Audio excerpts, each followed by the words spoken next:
Chapter 1481 to 1490। जैसे ही तगड़े युवक ने बोलना समाप्त किया, उसे लगा कि वह अचानक कुछ समझ गया है। उसने एक कदम आगे बढ़ाया और ग्रीन शंख से कहा, क्या यह कुछ ऐसा है जिसमें आप दखल दे सकते हैं? स्वर्ग क्षेत्र का एकमात्र पहला स्तर काल्पनिक चंद्रमा संप्रदाय के मामलों में दखल देने की हिम्मत करता है। अपने आप को तब तक थप्पड़ मारो जब तक कि तुम्हारे सारे दांत टूट न जाएं। उद्धरण चिन्ह। चारों तरफ से सांस लेने की आवाज आई। ऐसा निर्मम हृदय। केवल चेतावनी के एक शब्द के कारण उसे ऐसी विपत्ति का सामना करना पड़ा। सिर्फ दांत कटना कोई बड़ी बात नहीं थी। स्वर्ग क्षेत्र में साधना करने के बाद वे एक क्षण में वापस बढ़ सकते थे, लेकिन सार्वजनिक रूप से खुद को थप्पड़ मारने के लिए क्या वह अभी भी भविष्य में अपने दिल को सुधारने की उम्मीद कर सकता है? अभिमानी, यह मार्किस कबीले के स्वर्ग के गौरव का अहंकार था। यदि यह फैंटेसी मून संप्रदाय का केवल एक साधारण शिष्य होता तो वे स्वाभाविक रूप से इतने अहंकारी नहीं होते, अन्यथा वे मौत को दावत दे रहे होते। लेकिन काल्पनिक चंद्रमा संप्रदाय का स्वर्ग का गौरव स्वाभाविक रूप से अलग था। उनके पीछे फैंटेसी मून संप्रदाय के साथ स्वाभाविक रूप से उन्हें अपने कार्यों में कोई संदेह नहीं था। सन ज़ीशी और लियू ज़ैफान भी बेहद गुस्से में थे, यहाँ तक वे तियानजियांग का सामना करने से भी ज्यादा गुस्से में थे। क्या इन मार्किस कबीले स्वर्ग के गौरव ने वास्तव में उन्हें चींटियों के रूप में देखा? लेकिन आसपास के लोगों ने आवाज लगाने की हिम्मत नहीं की। 4 शाही कुलों और 28 मार्किस कुलों ने अनगिनत वर्षों तक मानव जाति पर शासन किया और लंबे समय तक सत्ता संचित की। भले ही वे अपने लिए नहीं सोचते थे, लेकिन उन्हें अपने पीछे के संप्रदायों के लिए सोचना पड़ता था। और यहाँ तक अगर वे बाहर खड़े होना चाहते थे तो यह बेकार था, क्योंकि वे इस मूल मैट्रिक्स के माध्यम से देख भी नहीं सकते थे। वे फैंटेसी चंद्रमा संप्रदाय के इस स्वर्ग के गौरव के लिए कैसे एक मैच हो सकते हैं? हरे शंख की आंखों में तुरंत आंसू भर आए।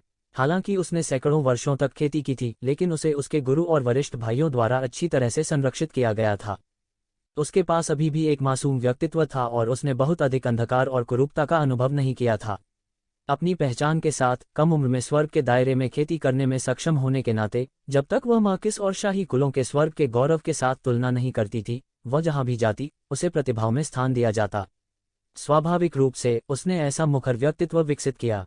ये ज़िवेन जैसे लोगों के लिए जिनका स्वभाव अच्छा था, मासूम होना ठीक था। लेकिन उन ऊंचे और शक्तिशाली स्वर्ग के गौरव के लिए थोड़ी सी उकसावे की कीमत अपने जीवन से चुकानी होगी।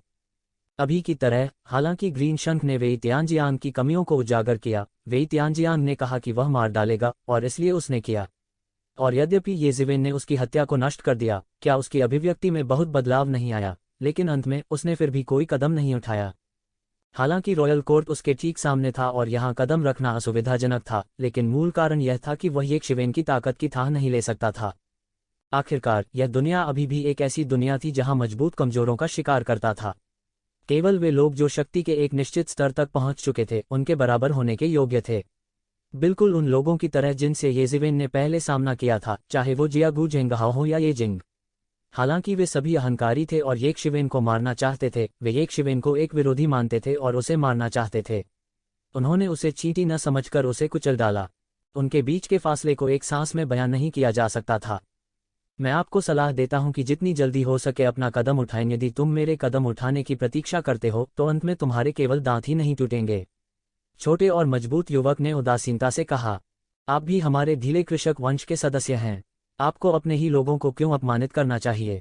कोई खुद को बोलने से नहीं रोक सका। हम में से एक, हा, आपकी तरफ कौन है? अपने आप को कम मत आंको।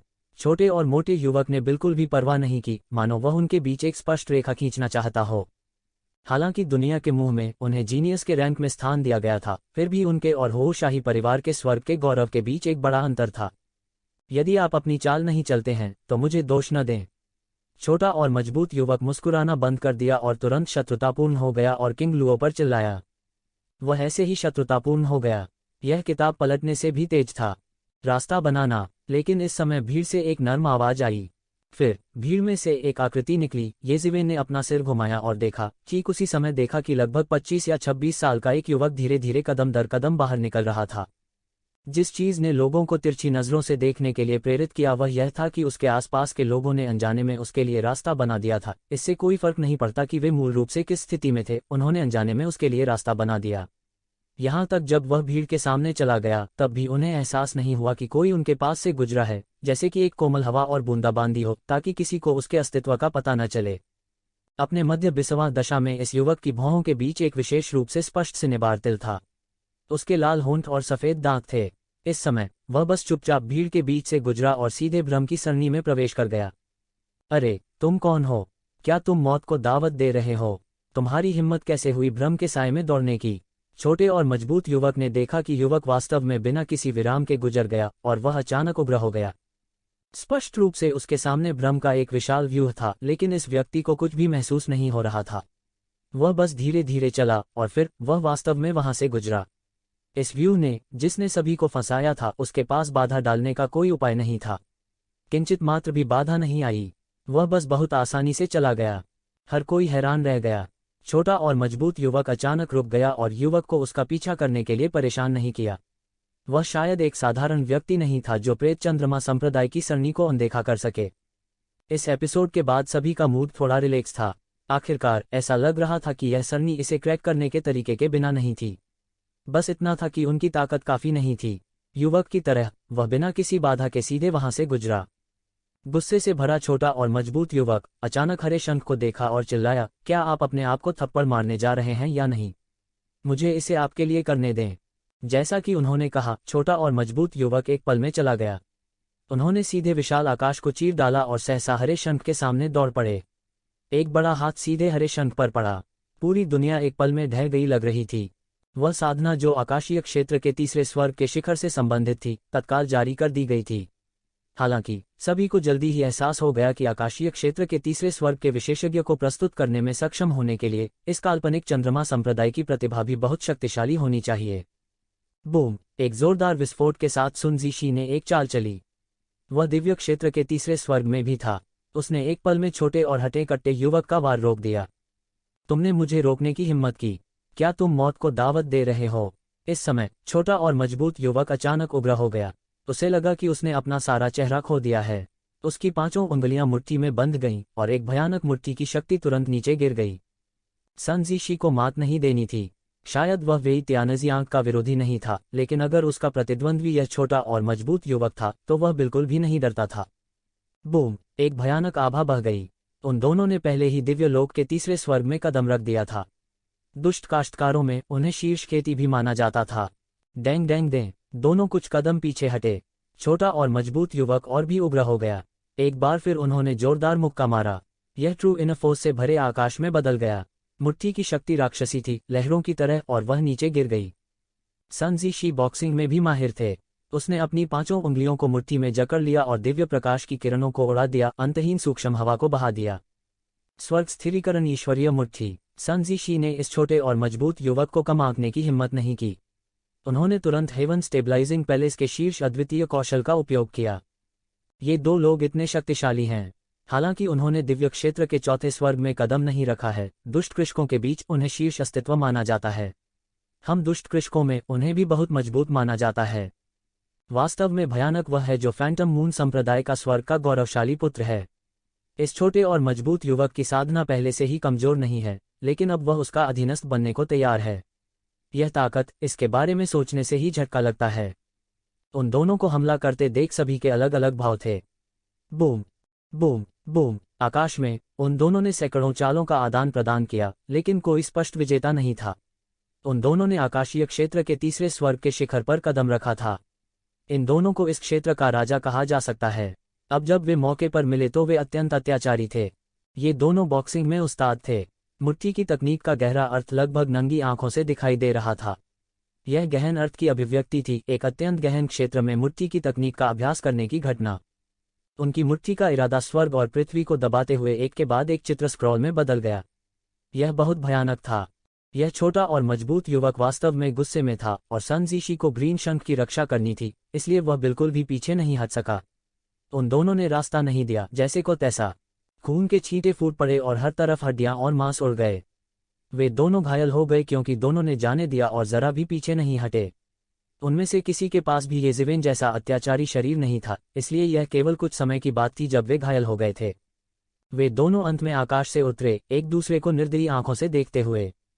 विशेष रूप से वह छोटा और मजबूत युवक, वह सीधे सुन जीशी को मौके पर ही मारना चाहता था। हालांकि घायल होने के बाद दोनों का इरादा लड़ाई जारी रखने का नहीं था। 10वें लोक की स्क्रीनिंग शुरू होने वाली थी। अगर वे यहाँ घायल हो गए तो बाद में स्क्रीनिंग के लिए यह अच्छी बात नहीं होगी। वे हॉ वंश या शाही कबीले से नहीं थे हो कबीले या शाही कबीले के विशेषज्ञों को स्क्रीनिंग में भाग लेने की बिल्कुल भी आवश्यकता नहीं थी और वे सीधे प्रवेश कर सकते थे।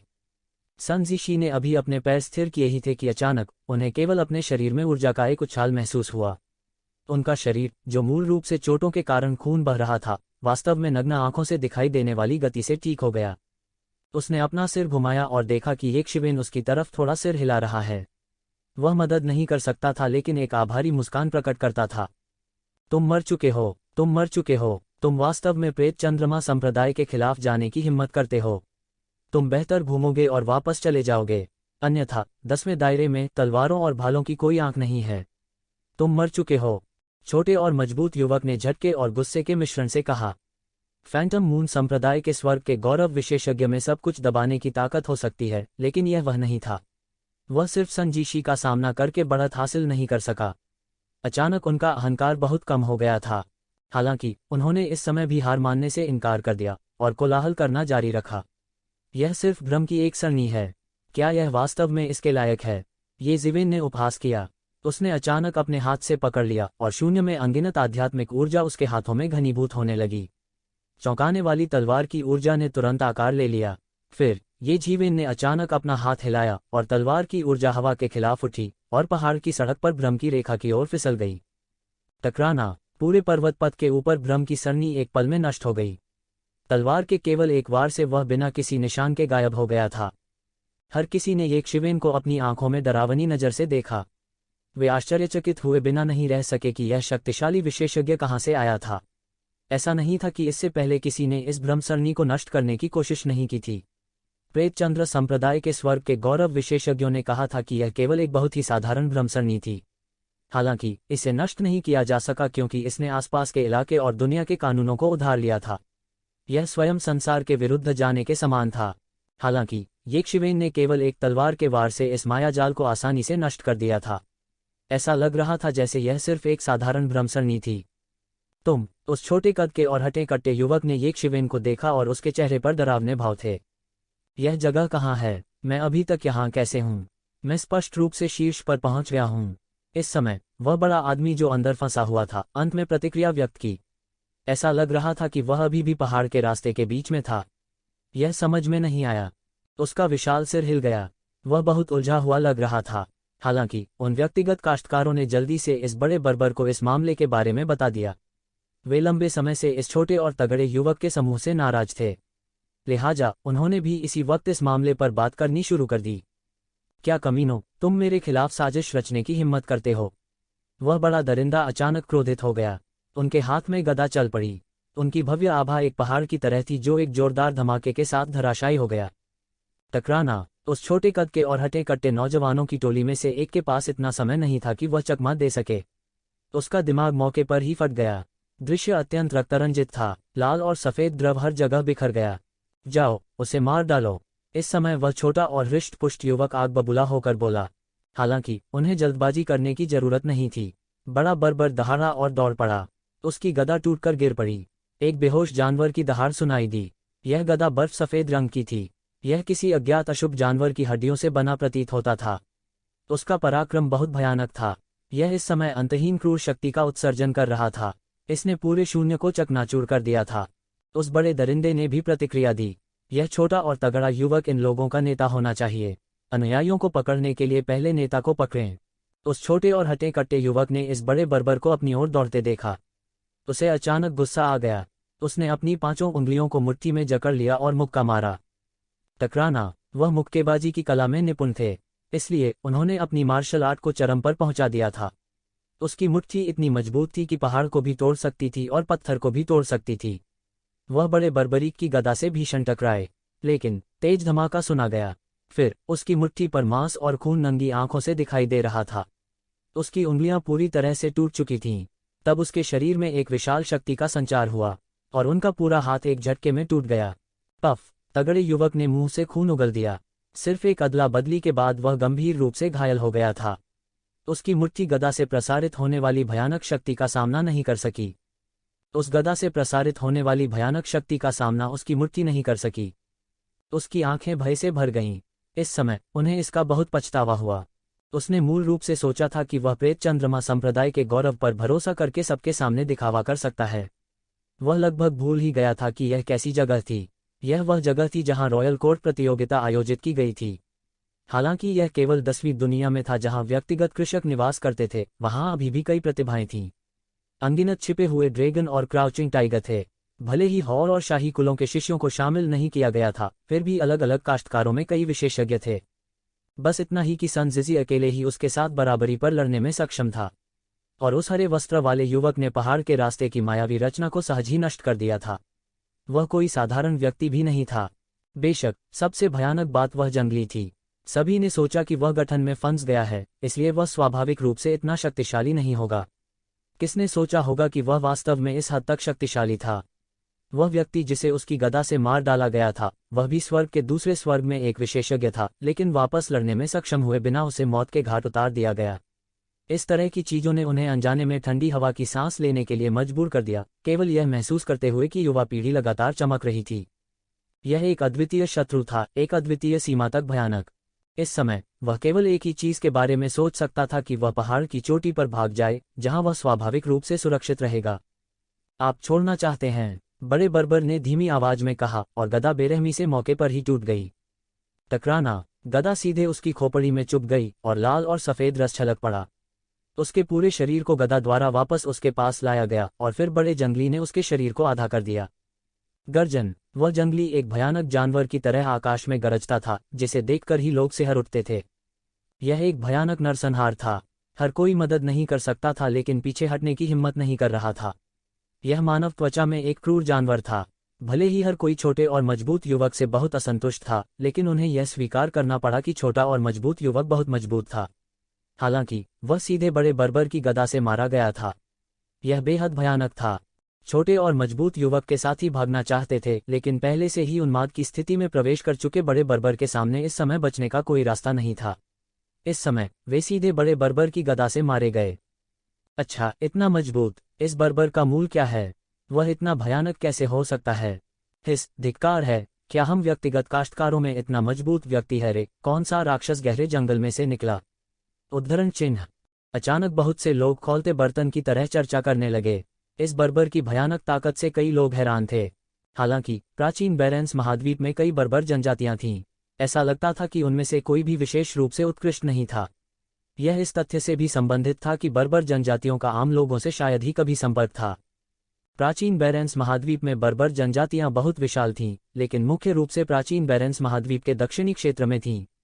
विशेष रूप से गहरे पहाड़ों और जंगलों में कई शक्तिशाली बर्बर जनजातियां थीं जिनकी तलहटी थी। चूंकि वे स्थान मूल रूप से दुर्गम थे, यहाँ तक कि कई जहरीले कीड़े भी थे। आम लोग तो उन जगहों पर पहुंच ही नहीं पाते थे। इसलिए आम लोगों का अभी भी बर्बर कबीलों से बहुत कम संपर्क था। वे लगभग दूसरी प्रणाली में मानव जाति की तरह थे। जब तक वे बाहर आने की पहल नहीं करते, तब तक किसी को पता नहीं चलेगा कि बर्बर कबीलों में किस तरह के कौतुक थे। इस समय बड़ा बर्बर येकशिवेन की ओर चला और उस पर मुस्कुराया। यह बहुत बदसूरत था, लेकिन येकशिवेन मुस्कान में ईमानदारी महसूस कर सकती थी। कम से कम यह बहुत से लोगों की तरह नहीं था जो कहते कुछ थे और करते कुछ और। ये जिवेन भी मुस्कुराए। कोई कारण नहीं था। मैंने अभी सुना है कि आप ही थे जिन्होंने माया के व्यूह को तोड़ा और मुझे बचाया। बड़े बर्बर ने कहा। यह सिर्फ केक का एक टुकड़ा है, ये जिवेन ने कहा। उसे थोड़ा अजीब लगा। हालांकि बर्बर लोग हमेशा अपने अत्याचारी शरीर के लिए जाने जाते थे, वे मानसिक साधना में बहुत अच्छे नहीं थे। हालांकि यह कितना भी बुरा क्यों न हो, बड़े बर्बर की उपस्थिति को देखते हुए वह कम से कम स्वर्ग क्षेत्र के चौथे स्तर पर था। अपने साधना आधार के साथ भले ही वह ब्रह्मसरणी के माध्यम से नहीं देख पाता, वह एक समूह लड़ाई में मूर्ख नहीं बनता। अगर वो वास्तव में नहीं कर सकता था, तो वो जबरदस्ती इसे तोड़ सकता था, जैसे येकशिवेन ने किया था। यह जटिल नहीं था, क्योंकि ब्रह्मसरणी में कुछ भी प्रकट किया जा सकता था। हालांकि अंत में यह वास्तविक नहीं था। सब कुछ नकली था और किसी भी जांच का सामना नहीं कर सका। हालांकि इस बड़े बर्बर की ताकत बहुत भयानक थी। सिर्फ अपने शरीर के आधार पर वह शायद वे त्यानजियांग से कमतर नहीं था जिनसे ये जिवेन पहले मिले थे। ऐसा इसलिए था क्योंकि इल्यूजन एरे में उनका प्रदर्शन बहुत ही भद्दा था। वह वास्तव में भ्रम से भ्रमित हो गया था। अन्य लोग, भले ही वे भ्रम की श्रृंखला को तोड़ न सकें, वे तुरंत प्रतिक्रिया देंगे और बाहर निकल आएंगे। केवल वह अंदर फंस गया था और इधर उधर खेल रहा था। अगर येकशिवेन ने कोई चाल नहीं चली होती, तो उसे नहीं पता होता कि वह किस हद तक खेल चुका होता। हे कोई बात नहीं, तुमने मेरी मदद की, अगर तुम न होते तो मैं नहीं जानता कि कब तक मैं इन चंद हरामियों के बहकावे में रहता। मदर केर, यह व्यूह उस प्रेत चंद्र संप्रदाय के लोगों द्वारा व्यवस्थित किया गया था, है ना? देखो कहीं मैं उसके सिर को मरोड़ न दूं और इसे एक कक्ष बर्तन के रूप में उपयोग न कर दूं। बड़े बर्बर ने एक भयानक मुस्कान के साथ कहा। आसपास के कई लोगों ने महसूस किया कि उनकी रीढ़ में ठंडक दौड़ रही है। एक प्रेत चंद्रमा संप्रदाय के विशेषज्ञ का सिर मरोड़ दें, ऐसा विचार कोई क्रूर व्यक्ति ही दे सकता है। यह कोई साधारण व्यक्ति कृषक नहीं था, बल्कि फैंटम मून संप्रदाय का एक विशेषज्ञ था जिसका अस्तित्व हो परिवार में था। हा, अच्छा विचार। ये शिवेन भी जोर से हंस पड़ी। लोगों को पहाड़ पर जाने से रोकने के लिए एक मायाजाल को पीछे छोड़ना कोई ऐसा काम नहीं है जो एक आदमी करेगा। ये शिवेन ने भी इसका तिरस्कार किया। वैसे मैं आपको अपना परिचय देना भूल गया। मेरा नाम जू ये है। आपका नाम क्या है? इस बड़े बर्बर को दूसरे लोगों में बिल्कुल भी दिलचस्पी नहीं थी। हालांकि उसे मूर्ख बनाया गया था, उसके अपने कारण थे। हालांकि ये लोग लंबे समय से किनारे से देख रहे थे, लेकिन क्या उन्हें यह भी नहीं पता था कि कैसे आगे बढ़ना है या कैसे पीछे हटना है? वे सिर्फ कुछ कचरा थे। ये जिवेन, तू? जिवेन ने बिना कुछ छिपाए कहा। ठीक है, ये जिवेन, तुम निश्चित रूप से मेरे दोस्त हो, जू ये ने सीधा कहा। इस समय उनके चेहरे पर कुछ भद्दी सी मुस्कान थी। अगर ये जिवेन ने इसे अपनी आंखों से नहीं देखा होता तो शायद उन्हें विश्वास नहीं होता कि यह बड़ा आदमी, जिसके चेहरे पर कुछ मूर्खतापूर्ण मुस्कान थी, वह राक्षस था जो अभी आकार बदलने वाला था। हेवन टीयर विशेषज्ञों के एक समूह को लगभग सभी ने अकेले ही मार डाला था। बड़े आदमी, वे निश्चित रूप से आपको बाद में परेशान करने आएंगे। आपको सावधान रहना होगा, हरे शंख ने उसे याद दिलाया। जू ये भी उसे देखकर दोस्ताना अंदाज में मुस्कुराए। उसने यह भी सुना कि उसे चेतावनी देने के लिए ग्रीन शंख ने अपने सभी दांत खो दिए थे। इसने तुरंत उस पर एक अच्छा प्रभाव डाला। इसमें डरने की क्या बात है? अगर वे मुझे परेशान करने नहीं आएंगे तो मैं उन्हें परेशान करूंगा। उन्होंने वास्तव में मेरे लिए एक जाल लगाने की हिम्मत की। मैं लगभग उनके द्वारा बरगलाया गया था। मैं उनके सिर को मरोड़ दूंगा और उन्हें लात मारूंगा। एक गेंद, जू ये ने बुरे मूड में कहा। यह जू ये स्पष्ट रूप से एक साधारण व्यक्ति नहीं था। वह अकेले अपने शरीर पर भरोसा करके इन लोगों से निपट सकता था। तो वह एक पुशोवा भी नहीं था। इस व्यक्ति का उपनाम ये है।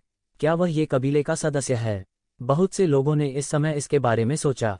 4 महान शाही कुलों और 28 महान मार्किस कुलों में बहुत से वंश नहीं थे। इसके अलावा इन कुलों के उपनाम लंबे समय से याद किए गए थे। ये वंश निस्संदेह सबसे प्रसिद्ध और शक्तिशाली उपनामों में से एक था। ये जिवेन के नाम ने स्वाभाविक रूप से उन्हें इस समय ये कबीले के बारे में सोचने पर मजबूर कर दिया। केवल ये कबीले का कोई व्यक्ति ही इस समय इतना उदासीन हो सकता है। मायावी सरनी की बाधा के बिना हर कोई सीधे पहाड़ की चोटी पर चला गया। जब वे वहां पहुंचे तो उन्हें पता चला कि पहाड़ की चोटी पर लोगों का एक समुद्र था। वहां दसियों हजार लोग हर जगह बिखरे हुए थे। ये व्यक्तिगत कृषकों में शीर्ष प्रतिभाशाली थे। इन लोगों को उनके परिचित की डिग्री के अनुसार विभिन्न पदों में विभाजित किया गया था। सियान कपड़े पहने एक महिला, जिसकी पीठ पर एक लंबी तलवार थी, चौक के दक्षिण पूर्व कोने में खड़ी थी। वह मुर्गियों के झुंड में सारस की तरह भीड़ से अलग दिखी। लोगों को भीड़ से अलग करते हुए उसके चारों ओर तलवारबाजी की एक धुंधली आभा बन गई थी। ये जिवेन सहज रूप से महसूस कर सकती थी कि यह एक तलवारबाजी विशेषज्ञ था। इसके अलावा उसकी ताकत बहुत भयानक थी। हालांकि वो किसी भी तलवारबाजी विशेषज्ञ से अलग थी जिसे ये शिवेन ने पहले देखा था। ये जिवेन ने अपने जीवन में तलवारबाजी के कई विशेषज्ञों को देखा था। हालांकि उनमें से अधिकांश के पास भयंकर आभा थी। हालांकि सियान कपड़े वाली इस महिला ने उन्हें सीधी सादी फीलिंग दी। उसके रूप को केवल नाजुक और सुंदर माना जा सकता था, लेकिन उसका स्वभाव अत्यंत उत्कृष्ट था। इस सियान कपड़े वाली महिला के अलावा वह 25 या 26 साल का युवक भी था, जो अभी शांति से मायावी सरनी से गुजरा था। इस समय वह अपने आप में एक कोने पर कब्जा कर रहा था। किसी की हिम्मत नहीं हुई कि ऊपर जाकर शोर मचाए। ये शिवेन ने चौक के चारों ओर देखा। कुछ लोग ऐसे थे जो भीड़ से घिरे हुए थे, जैसे चांद के चारों ओर सितारे। वे त्यानजियांग उनमें से एक थे। वह भीड़ में भावहीन चेहरे के साथ खड़ा था। उनके चेहरे पर अहंकार था। उन्होंने अलग अलग काश्तकारों के बीच इन प्रतिभाओं से स्पष्ट रूप से बात की। लोगों के एक समूह ने बेहोश होकर उसकी शरण ली थी। हालांकि वह उस मंडली में अकेला नहीं था। उनके अलावा 2 और लोग थे जो भीड़ के नेता थे। वे वेई त्यानजियांग से जरा भी कम नहीं थे। उनमें से एक, जिसने आलीशान चोगा पहना हुआ था, के चेहरे पर मुस्कान थी। हालांकि यह गर्म लग रहा था, उसकी मुस्कान में निर्विवाद गर्व का संकेत था। इस युवा मास्टर के अलावा लाल रंग की लाल पोशाक में एक महिला भी थी। उसकी आंखें पानी की तरह थीं और उसके चेहरे पर एक प्यारी सी मुस्कान थी। आसपास के कई बदमाश काश्तकार चुपके से इस महिला पर ध्यान दे रहे थे। ये जिवेन और अन्य लोगों के आगमन ने तुरंत उस यंग मास्टर का रंग बदल दिया, जिसके चेहरे पर एक प्यारी सी मुस्कान थी। हम्फ, ली तियानयुन, क्या तुम डींग नहीं मार रहे थे कि तुम्हारा भ्रमतंत्र कितना शक्तिशाली था? अंत में, क्या यह अभी भी किसी के द्वारा तोड़ा नहीं गया था? वेई तियानजियांग ने एक व्यंग्य के साथ कहा। उसने जानबूझकर अपनी आवाज कम नहीं की। हालांकि दृश्य बहुत शोर था, उपस्थित लोगों की साधना के साथ उन्होंने तुरंत वही सुना जो उसने कहा। ये जिवेन ने अपनी आंखें सिकोड़ लीं। ली तियानयुन, तो यह ली तियानयुन फैंटम मून संप्रदाय का स्वर्ग का गौरव विशेषज्ञ है जिसने इल्यूजरी अरे को बिछाया। इस महिला के लिए असीमित स्टार पैलेस और मायावी चंद्रमा संप्रदाय के शिष्यों के साथ अच्छी तरह से घुलने मिलने में सक्षम होने के लिए उसकी एक असाधारण पृष्ठभूमि होनी चाहिए। हम्फ, यह सिर्फ एक संयोग है। ली तियानयुन ने ठंडी सूंघी। ये जिवेन और अन्य लोगों को एक अमित दृष्टि से देखा। एक कुतिया का बेटा, तुमने सरनी स्थापित की और मुझे बरगलाया, क्या तुमने नहीं? इस समय जू ये अब और सहन नहीं कर सका। उसने गदा को अपने हाथ में खींच लिया और आगे बढ़ते हुए उपहास किया। अभी अभी उसे गोरिल्ला की तरह बरगलाया गया था और वह अपने गुस्से पर काबू पा रहा था। अब जब उसने अपराधी को देख लिया तो वह उससे पीछे हटने के लिए कैसे आगे नहीं बढ़ सकता था। तुम कौन हो, जंगली? ली तियानयुन ने जूये को कुछ घृणा से देखा और अहंकार से कहा।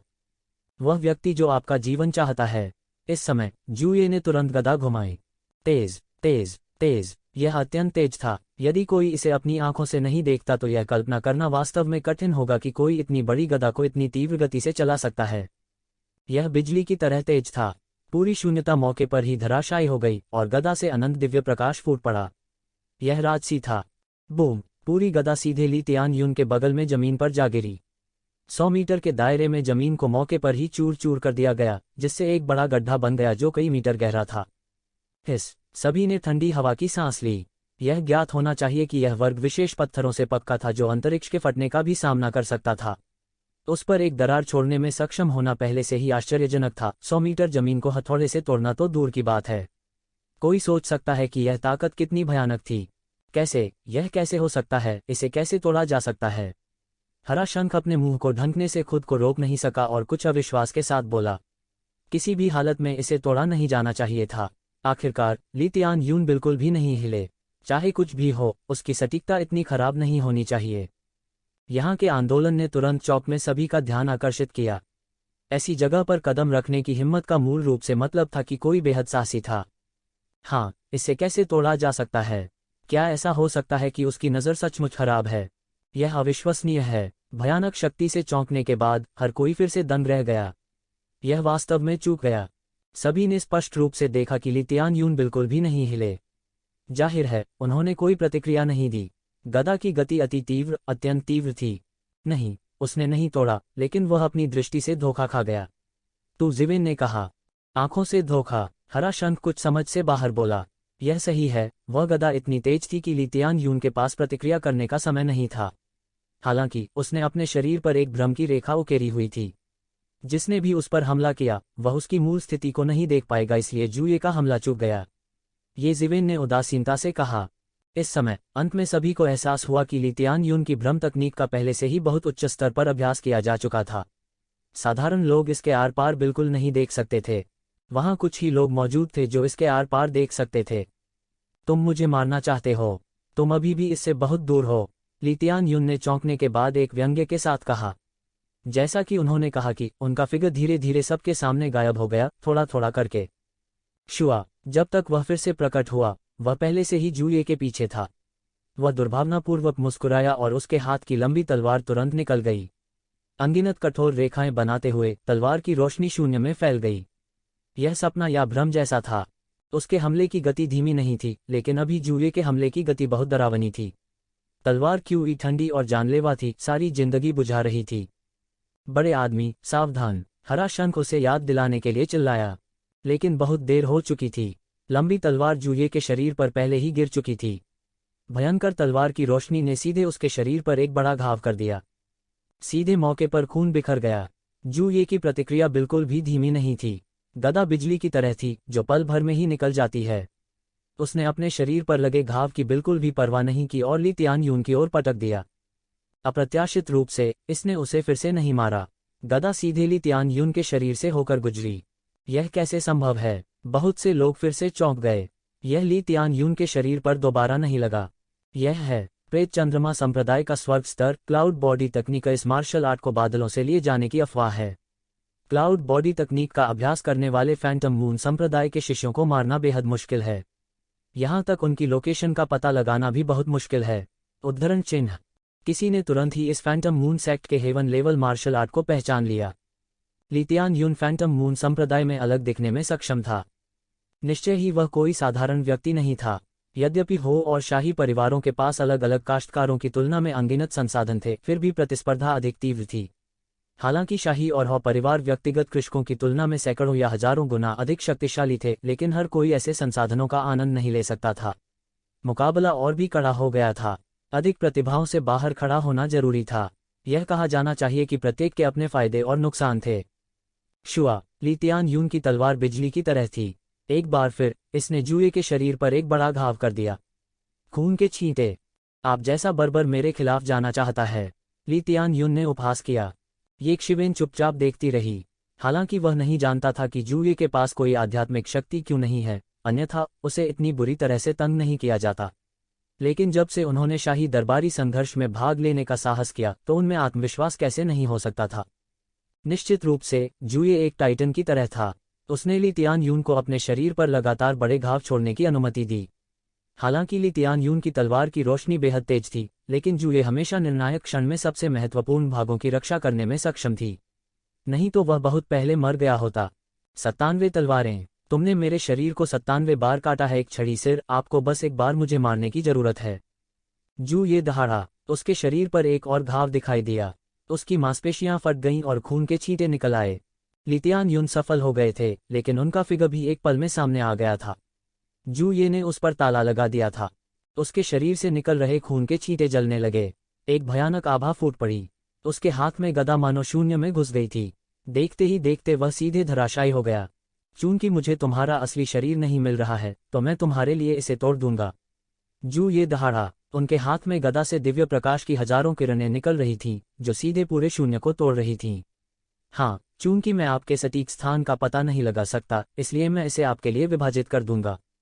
टकराना। एक आकृति प्रकट हुई। यह ली तियान यून था। मौके पर ही उसका सीना फट गया। हुश। उसकी आकृति तोप के गोले जैसी थी। वह मौके पर ही फट गया। एक तीखी भेदी आवाज सुनी जा सकती थी। टकराना, टकराना, टकराना। ली तियान यून का शरीर कई बार जमीन से टकराया। फिर वह एक तरफ लुढ़क गया। इस नज़ारे को देख मौके पर मौजूद हर कोई दंग रह गया। एक हिट। यह सिर्फ एक हिट थी। जैसा कि जूये ने कहा था, जब तक आप उसे एक बार थप्पड़ मारेंगे, बस एक बार आपको मारने के लिए काफी होगा। यह इसका सबसे क्रूर हिस्सा था। इसका कोई कुछ नहीं कर सकता था। ली तियान यून एक हिट में गंभीर रूप से घायल हो गया और जूये ने पीछा करना जारी नहीं रखा। उसने धीरे से कहा, आखिरकार मैंने अपना गुस्सा निकाल दिया है। आसपास के लोग चुप थे क्योंकि उन्होंने एक और बेजोड़ जंगली देखा। इन दुष्ट कृषकों और प्रतिभाओं में से अधिकांश स्वर्ग के स्तर की पहली या दूसरी परत पर थे। यहाँ तक कि स्वर्ग के स्तर की तीसरी परत के लोगों को भी उनमें सर्वश्रेष्ठ कहा जा सकता है। इसलिए यह कारण नहीं था कि किंग लुओ विश्व बाधा को तोड़ना चाहने में इतना महत्वाकांक्षी था। और दिव्य क्षेत्र के चौथे स्तर पर एक मास्टर निश्चित रूप से दृश्य पर हावी होने के लिए पर्याप्त था। जहां तक ये जिवेन को पता था, ये परिवार की युवा पीढ़ी के सबसे मजबूत 5 अत्याचारी आकाशीय क्षेत्र के 5वें स्तर पर ही थे। दानव दमन शहर के पिछले आकाओं ने घृणित वस्तुओं का शिकार किया ताकि ये कुंभ उन्हें अवशोषित कर सकें और अंत में दिव्य क्षेत्र के 6ठे स्तर पर कदम रख सकें। हालांकि यह ज्ञात नहीं था कि क्या ये कुंभ और अन्य लोगों को अंतिम समय में कोई सफलता मिली थी। इसमें कोई संदेह नहीं था कि दिव्य क्षेत्र के चौथे स्तर पर एक मास्टर युवा पीढ़ी के बीच पहले से ही शीर्ष पर था।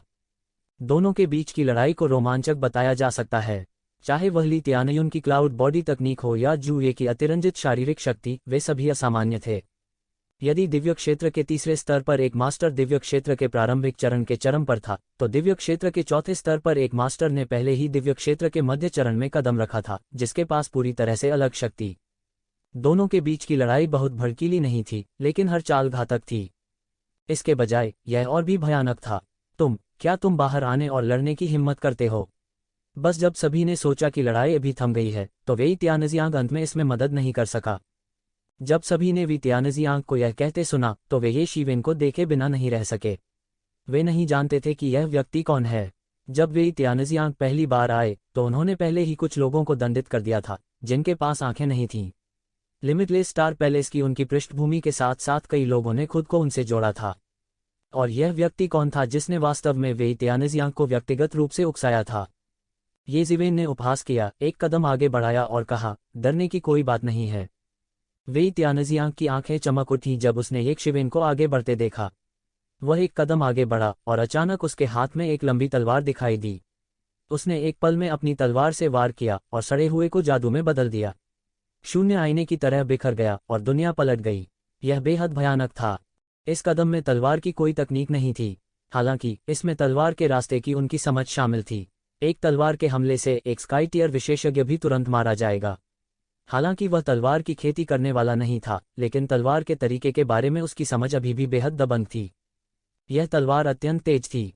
कई लोगों के पास तो अपनी आंखें झपकने तक का वक्त नहीं होता। उन्हें सिर्फ डांग की आवाज सुनाई दी।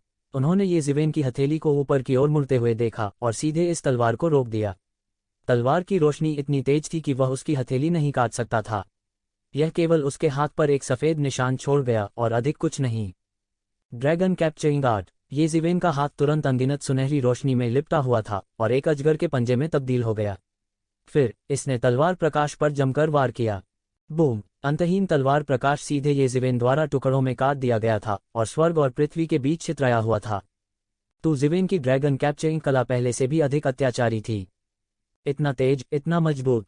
सभी अवाक रह गए। वे वेई त्यानजियांग के बारे में बात कर रहे थे और वे ये जिवेन के बारे में बात कर रहे थे। उस तरह की तलवार की चाल की परिस्थितियों में यहाँ तक कि दिव्य प्राणी क्षेत्र के तीसरे स्वर्ग का विशेषज्ञ भी निश्चित रूप से मर जाएगा। हालांकि ये जिवेन ने वास्तव में उसे इतनी लापरवाही से कुचल दिया था। इस ये जिवेन के पास इतना मजबूत भौतिक शरीर है। जू ये की आंखें झिलमिला उठी जैसे ही उन्होंने बगल से देखा। वह बेहद उत्साहित था, जैसे कि उसने एक शक्तिशाली प्रतिद्वंद्वी को देखा हो। मुझे उम्मीद नहीं थी कि इस तरह के गोरे और पतले आदमी के पास इतना अत्याचारी भौतिक शरीर होगा। टीएस दिलचस्प।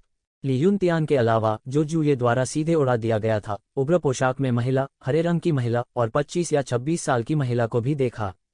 आपका भौतिक शरीर बहुत अच्छा है, लेकिन मेरी तुलना में यह अभी भी बहुत दूर है। वेई त्यानजियांग ने परवाह नहीं की और उसके मुंह के कोने में एक उपहास की झलक दिखाई दी। आप मार्शल आर्ट की चालों के साथ मेरे खिलाफ लड़ रहे हैं। मैंने लंबे समय से जीतने के लिए कोई चाल नहीं चली है, आप मेरे खिलाफ नहीं जीत सकते। उसने एक बार फिर अपनी तलवार निकाली और तलवार की आड़ी तिरछी हो गई। एक पल में यह तलवार ताओ डोमेन में बदल गया। हर जगह तलवार की रोशनी थी और यह एक राक्षसी जाल में बदल गया जो सीधे एक शिवेन को ढक रहा था। यह तलवार स्वर्ग और पृथ्वी को चीरती हुई निकली और इसने सीधे तौर पर महान मार्ग के कानून की शक्ति का उपयोग किया। इस बारे में उनकी समझ उस स्तर तक पहुंच गई थी जिसकी सामान्य लोग कल्पना भी नहीं कर सकते थे। ये शिवेन ने बस उपहास किया और उसे एक पंजे से मिला दिया। बूम! तलवार की रोशनी और ये जिवेन का सुनहरा पंजा शून्य में टकराया और अचानक विस्फोट हो गया, पूरे आकाश में ऊर्जा में बदल गया। अप्रत्याशित रूप से कोई भी दूसरे के लिए कुछ नहीं कर सकता था। जीतने के लिए किसी चाल का उपयोग नहीं करना। ऐसा लगता है कि आप भटक गए हैं। जीतने के लिए बिना किसी चाल का उपयोग करने का सार एक चाल पर टिके रहना नहीं है, लेकिन इस चाल को पूरी तरह से छोड़ना नहीं है। आप लंबे समय से गलत रास्ते पर चले गए हैं, लेकिन आप यह नहीं पता। क्या मजाक है? ये जिवेन ने उपहास किया। आप लिमिटलेस स्टार पैलेस से हैं। आपको अपने दिल में बहुत गर्व होना चाहिए और आपने मुझे अपनी आंखों में नहीं डाला। खैर, आज मैं आपको बताऊंगा कि कुएं में मेढक होने का मतलब क्या होता है। अपने स्तर से तुम सभी जीवों को हेय दृष्टि से देखने के योग्य नहीं हो। उद्धरण चिन्ह। हालांकि वेई त्यानजियांग एक घमंडी व्यक्ति थे। कैसे वह कुछ ही शब्दों में ये शिवेन से हार सकता था? उसने एक बार फिर एक कदम आगे बढ़ाया और अपनी तलवार से वार किया। यह अभी भी एक सामान्य चाल थी, लेकिन इसने सड़े हुए को जादुई में बदल दिया। शून्य में तलवार प्रकाश के बारे में बात करने के लिए कोई प्रक्षेपवक्र नहीं था। इस तलवार में वास्तव में इसमें स्वर्गीय मार्ग की गति निहित थी। इसके साथ एक शक्तिशाली शक्ति जुड़ी हुई थी और इसने सीधे ये शिवेन की ओर वार किया। इससे ये शिवेन को थोड़ा उज्ज्वल महसूस हुआ। यह एक प्रकार के मैट्रिक्स का लगभग वास्तविक जीवन संस्करण था और यह ली त्यानयुन की तुलना में एक पायदान ऊपर था। मैट्रिक्स ने स्वर्ग और पृथ्वी की शक्ति को उत्तेजित करने के लिए एक विशेष कानून का भी इस्तेमाल किया और उसकी तलवार वास्तव में ऐसा कर सकती थी। यह निस्संदेह अपनी शक्ति का उपयोग करने से कहीं अधिक शानदार था। उसका अभिमान अनुचित नहीं था। हालांकि उसकी आंखों में केवल थोड़ी चमक आई और उसकी अभिव्यक्ति में जरा सा भी बदलाव नहीं आया। उसने सीधे एक मुहर बनाई। Rippling mountain seal. शून्य में एक विशाल प्राचीन मुहर बनी और बड़ी होती गई। इसके बाद तेज आवाज के साथ नीचे गिर गया। रिपलिंग माउंटेन सील ने सीधे तलवार प्रकाश को कुचल दिया और वी तियानजियांग की ओर नीचे गिरा। एक पल में उन दोनों ने हजारों बार लड़ाई की और हर बार पिछली बार की तुलना में अधिक दुखद था। वे तियानजियांग की तलवार प्रकाश अधिक से अधिक तीव्र हो रहा था और गति तेज हो रही थी। शुरू में उसके पास अभी भी कुछ ताकत बची हुई थी और उसने ये शिवेन को हेय दृष्टि से देखा। हालांकि इस समय उसने ये शिवेन को कम आंकने की हिम्मत नहीं की। उसका आक्रमण एक ज्वार की तरह था और एक हिंसक तूफान की तरह वह नीचे गिर गया। ये जिवेन समुद्र में चट्टान की तरह थी। राक्षसी लहरें कितनी भी हिंसक क्यों न हो या तूफान कितना भी हिंसक क्यों न हो, वह केवल उसके शरीर को टुकड़े टुकड़े कर देगी। वेई तियानजियांग की तलवार की गति अधिक शक्तिशाली हो गई और उसकी तलवार प्रकाश महान मार्ग के प्रक्षेपवक्र के अनुरूप थी और स्वर्गीय मार्ग में एकीकृत हो गई। न केवल तलवार प्रकाश दुर्घटनाग्रस्त हो गया, बल्कि स्वर्ग की सजा की तरह कई स्वर्गीय आग और सूक्ष्म हवाएं भी थीं। इस प्रकार का स्वर्गीय दर्शन तभी प्रकट हो सकता था जब स्वर्गीय मार्ग अपने आप संचालित हो, लेकिन अब यह उसके द्वारा काट दिया गया था। कोई कल्पना कर सकता है कि वेई तियानजियांग कितना भयानक था। ये जिवेन इस लड़ाई में डूबी हुई थी। वह रहस्यमय स्थान की मदद से वेई तियानजियांग के हमलों के रहस्यों का लगातार विश्लेषण करेगा। वेई तियानजियांग के साथ उनकी लड़ाई उनके लिए आंखें खोलने वाली थी। उनकी अपनी ताकत काफी अत्याचारी थी। हालांकि इसकी तुलना अभी भी दुनिया की शक्ति को जुटाने के वेई तियानजियांग की युद्ध पद्धति से नहीं की जा सकती है। जैसा कि दोनों पक्ष अधिक से अधिक लड़ रहे थे, ये जीवेन ने धीरे धीरे रहस्यमय स्थान से कुछ चीजों का विश्लेषण किया। उसकी आंखें सुनहरी रोशनी से झिलमिला रही थीं और वह देख सकता था कि हर बार वी तियानजियांग पर हमला करने पर उसकी तलवार की नोक तारों की रोशनी से चमकती थी, लेकिन वह तलवार की रोशनी से ढकी हुई थी। ये जिवेन को अचानक याद आया कि जब ओल्डये ने प्रमुख ताकतों का परिचय दिया था तो उन्होंने एक बार उल्लेख किया था कि लिमिटलेस स्टार पैलेस एक संप्रदाय था जो आकाश में सितारों की शक्ति को अपनी लड़ाई की ताकत को कम करने के लिए अवशोषित करता था। सुदूर आकाश में बहुत से लोग उन दूर के तारों को दिन में नहीं देख सकते थे, लेकिन ये तारे हमेशा से थे। इसलिए लिमिटलेस स्टार पैलेस के लोगों की लड़ाई की ताकत दिन भर बेहद अत्याचारी थी। खासकर रात के समय उनकी अत्याचारी ताकत दोगुनी हो जाती थी। वेई तियानजियांग की तलवार की नोक पर स्टारलाइट हर बार चमकती है और एक ग्रेट स्टार मैट्रिक्स बनाती है। वह इस ग्रेट स्टार मैट्रिक्स का उपयोग प्रतिद्वंद्वी पर हमला करने के लिए स्वर्ग और पृथ्वी के बीच सभी प्रकार की राजसी शक्ति को संगठित करने के लिए कर सकता था। यह बहुत शक्तिशाली था, लेकिन ये शिवेन ने इसके आर पार देख लिया था। ये जिवेन ने इसे समझ लिया, लेकिन वह पलटवार करने की जल्दी में नहीं था। उसके हाथ लगातार वेई तियानजियांग के हमलों की कानाफूसी कर रहे थे और उसकी आंखें वेई तियानजियांग को घूर रही थीं और लगातार अपने ग्रेट स्टार मैट्रिक्स का निरीक्षण कर रही थीं। उसी समय ये जिवेन के दिमाग में वो चरित्र भी प्रकाश की किरणों से खिलने लगा और अनगिनत मार्शल आर्ट अंतर्दृष्टि अचानक ये जिवेन के दिमाग में आ गईं। यह वो चरित्र केवल मार्शल आर्ट की सामान्य रूपरेखा था और इसके विश्लेषण में रहस्यमय स्थान की सहायता भी कर सकता था। वेई तियानजियांग ने देखा कि उसका आक्रामक ये शिवेन को नीचे नहीं गिरा सकता था और चिंतित हुए बिना नहीं रह सका। उसने यह नहीं देखा कि ये जिवेन के आकाश की सुनहरी रोशनी के बीच तारों की रोशनी हल्की सी झिलमिलाने लगी थी। शुरुआत में यह पूरी तरह से तारों के प्रकाश से बना नहीं था, लेकिन इसने धीरे धीरे एक पैटर्न बनाया और यह ठीक वैसा ही था जैसा कि वेई तियानजियांग के शरीर पर स्टारलाइट का हल्का सा दिखने वाला पैटर्न था। ये जिवेन ने केवल इस स्टारलाइट पैटर्न की नकल की थी और इतने कम समय में इसके पीछे के वास्तविक सिद्धांत का पता लगाने का कोई तरीका नहीं था। हालांकि यह काफी था। यह कैसे संभव है? मैं लोगों को स्वर्गीय कानून की ताकत से दबा रहा हूं और कोई भी इतने लंबे समय तक टिक नहीं पाया है। वेई तियानजियांग का चेहरा थोड़ा आश्चर्य से चमक उठा। यह केवल इतना ही है। मेरे पलटवार को देखो। यह ये जिवेन अथाह है। वह वास्तव में इस तरह के हमले का सामना करने में सक्षम है। युवा पीढ़ी के कई विशेषज्ञ इस दृश्य को देखकर अपने आप को रोक नहीं पाए और पीला पड़ गया।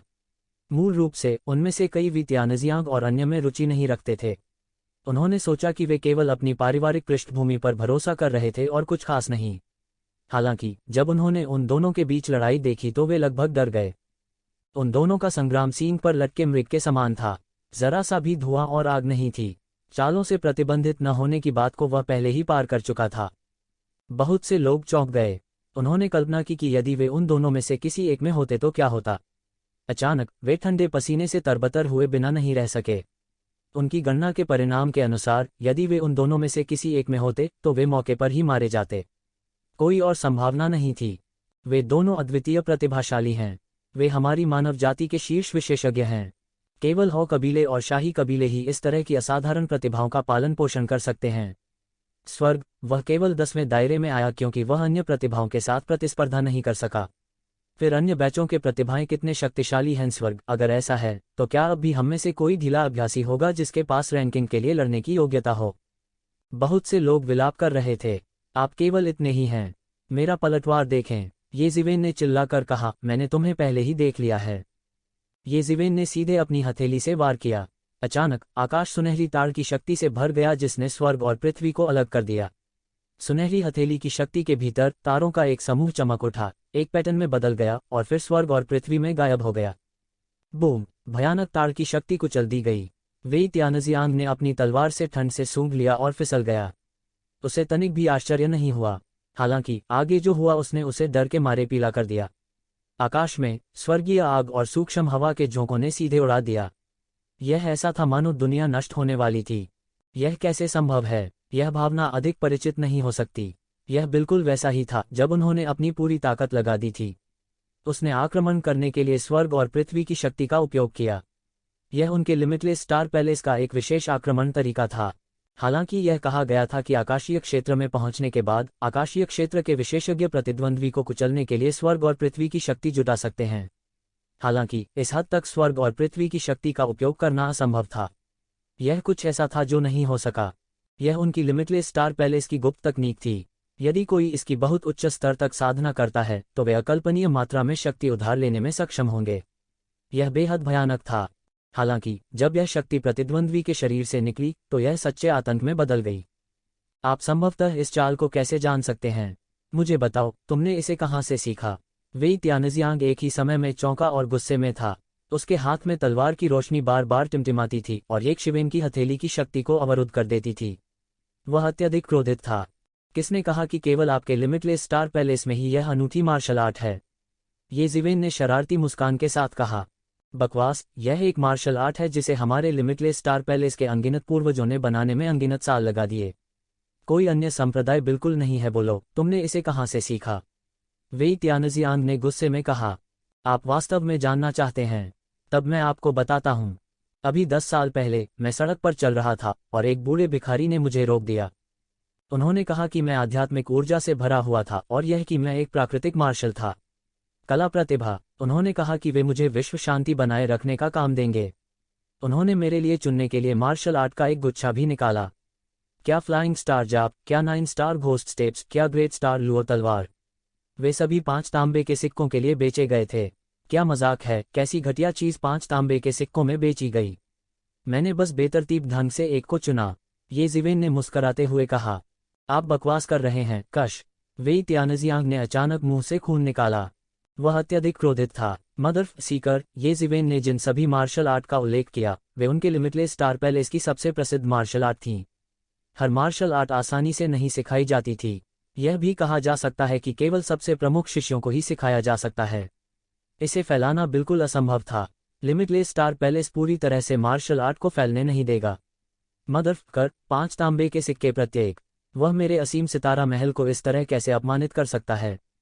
आसपास के अधिक से अधिक लोग हंसे बिना नहीं रह सके। एक किताब के लिए 5 तांबे के सिक्के। यहाँ तक गोभी भी इतनी सस्ती नहीं होगी। इसके अलावा ये लिमिटलेस स्टार पैलेस की अतुलनीय मार्शल आर्ट थीं। यदि उनमें से कोई भी फैल जाता तो यह एक बड़ा हंगामा खड़ा कर देता और अनगिनत लोगों को उनके लिए लड़ने के लिए आकर्षित करता। मदर कर, यह बहुत अच्छा होगा यदि वह भिखारी वास्तव में मौजूद हो। मैं वास्तव में बकवास नहीं कर रहा हूँ। अन्यथा आपको क्यों लगता है कि मैं आपके असीमित स्टार पैलेस की मार्शल आर्ट जानता हूँ? येज़िवेन ने मुस्कराते हुए कहा। इससे वेई त्यानजियांग और भी क्रोधित हो गया। हालांकि येज़िवेन ने जो कहा वह उचित भी था। मदर कर, इस बेहद हास्यास्पद कारण के अलावा वह यह भी नहीं सोच सकता था कि लिमिटलेस स्टार पैलेस की मार्शल आर्ट कैसे फैल सकती है। पफट, उग्र लाल पोशाक में महिला खिलखिला उठी।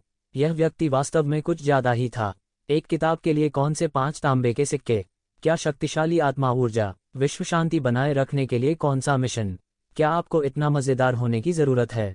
कारण चाहे जो भी हो, आपने हमारे लिमिटलेस स्टार पैलेस की मार्शल आर्ट को गुप्त रूप से सीखने की हिम्मत की। यह एक बड़ा अपराध है। मरो, अपनी मौत से अपने पापों का प्रायश्चित करो। वेई त्यानजियांग अचानक दहाड़ा। उसके हाथ में तलवार आखिरकार पहले जैसी पवित्र नहीं रही। जेन युआन की एक भयानक लहर उसके शरीर से उबल पड़ी। अचानक इसने सभी दिशाओं को चौंका दिया और एक घेरे में बह गया। उनका पूरा व्यक्तित्व एक राक्षस देवता की तरह था और क्रोध से उबलता शब्द उनके वर्तमान रोष का वर्णन करने के लिए पर्याप्त नहीं था।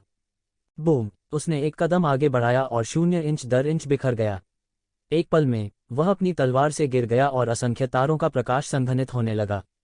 यह मार्शल आर्ट ग्रेट ई स्टार लुओ तलवार थी जिसका येज़िवेन ने एक किताब के लिए 5 तांबे के सिक्कों के रूप में उपहास किया था। यह महान ई स्टार लुओ तलवार है। लाल पोशाक में महिला का रंग अचानक बदल गया। वह इस मार्शल आर्ट की शक्ति को पहचानने वाली पहली महिला थीं। लिमिटलेस स्टार पैलेस की अनगिनत मार्शल आर्ट में ग्रेट ई स्टार लुओ तलवार निस्संदेह सबसे प्रसिद्ध तलवार तकनीकों में से एक थी। यहाँ तक तलवार की खेती करने वालों की तलवार तकनीक की तुलना में ग्रेट ई स्टार लुओ तलवार जरा भी कम नहीं थी। वास्तव में यह और भी मजबूत था। कुछ लोग ऐसे थे जो ग्रेट ई स्टार लुओ तलवार का उपयोग करके सफलतापूर्वक तलवार की खेती करने वाले बन गए। यह मार्किस और शाही परिवारों के बीच बहुत आम था। वे एक मार्शल आर्ट तक सीमित नहीं थे। उदाहरण के लिए ये परिवार मुख्य परिवार, शाखा परिवार इत्यादि में विभाजित था। कई छिपे हुए संप्रदाय भी थे। उदाहरण के लिए मार्शल बैटल हेवनली स्वॉर्ड संप्रदाय ये परिवार की एक शाखा थी। ऐसा कहा जाता था कि सभी नदियां समुद्र में बहती हैं। यह ठीक इसलिए था क्योंकि यह बहुत प्रसिद्ध था, अन्यथा येज़िवेन यूं ही इसके नाम की घोषणा नहीं करती। आज मैं तुम्हें काटने के लिए ग्रेट ई स्टार लुओ तलवार का उपयोग करूंगा। देखते हैं कि तुम और क्या कह सकते हो। तुम अभी भी अपने नाम की घोषणा करने की हिम्मत नहीं करते। वेई त्यानजियांग ने ठंडेपन से कहा, मैं हिम्मत क्यों नहीं करूंगा? ध्यान से सुनो, मेरा नाम येज़िवेन है। अगर मैं कहूं कि यह मार्शल आर्ट 5 तांबे के सिक्कों के बराबर है तो यह केवल इस कीमत के बराबर है। येज़िवेन ने उपहास किया। येज़िवेन, उपनाम ये, क्या ऐसा हो सकता है कि वह ये परिवार का सदस्य है? मैं अंत में समझ गया। कोई आश्चर्य नहीं कि उसने वेई त्यानजियांग को चुनौती देने की हिम्मत की। उसके पीछे एक मार्किस भी है। उसे वेई त्यानजियांग से डरने की जरूरत नहीं है। इस समय बहुत से लोग अचानक उत्तेजित हो गए। उनके द्वारा एक और मार्किस का पता लगाया गया था। कई लोगों के लिए यह गपशप का एक दुर्लभ टुकड़ा था। हालांकि ढीले अभ्यास करने वालों में से कई महत्वाकांक्षी लोगों के लिए यह निस्संदेह एक अत्यंत कड़वा परिणाम था। दुस्वप्न क्षेत्र में केवल इतने ही धब्बे थे। पहले ली त्यानयुन, वेई त्यानजियांग थे और फिर येज़िवेन थे। वहां पहले से जूये भी थे, साथ ही नीले रंग की वह स्त्री जो चमकीले रंग की थी और वह 25 या 26 साल का आदमी था। उनमें से कौन सा सरल था? इस तरह हिसाब लगाने पर उनके लिए ज्यादा मौके नहीं बचे थे। यह निस्संदेह एक बहुत बड़ा आघात था। यह इस पर विचार भी नहीं कर रहा था। समय आने पर अन्य माकी और शाही प्रतिभाएं होंगी। यह कहना कठिन था कि अंत में वे कितने स्थानों के लिए लड़ पाएंगे। वे मन ही मन कोसते रहे। इन शापित मार्किस और शाही शिष्यों के पास पहले से ही सभी फायदे और विशेषाधिकार थे। क्या यह अभी भी काफी नहीं था? क्या वे अब भी उन सबको मारना चाहते थे?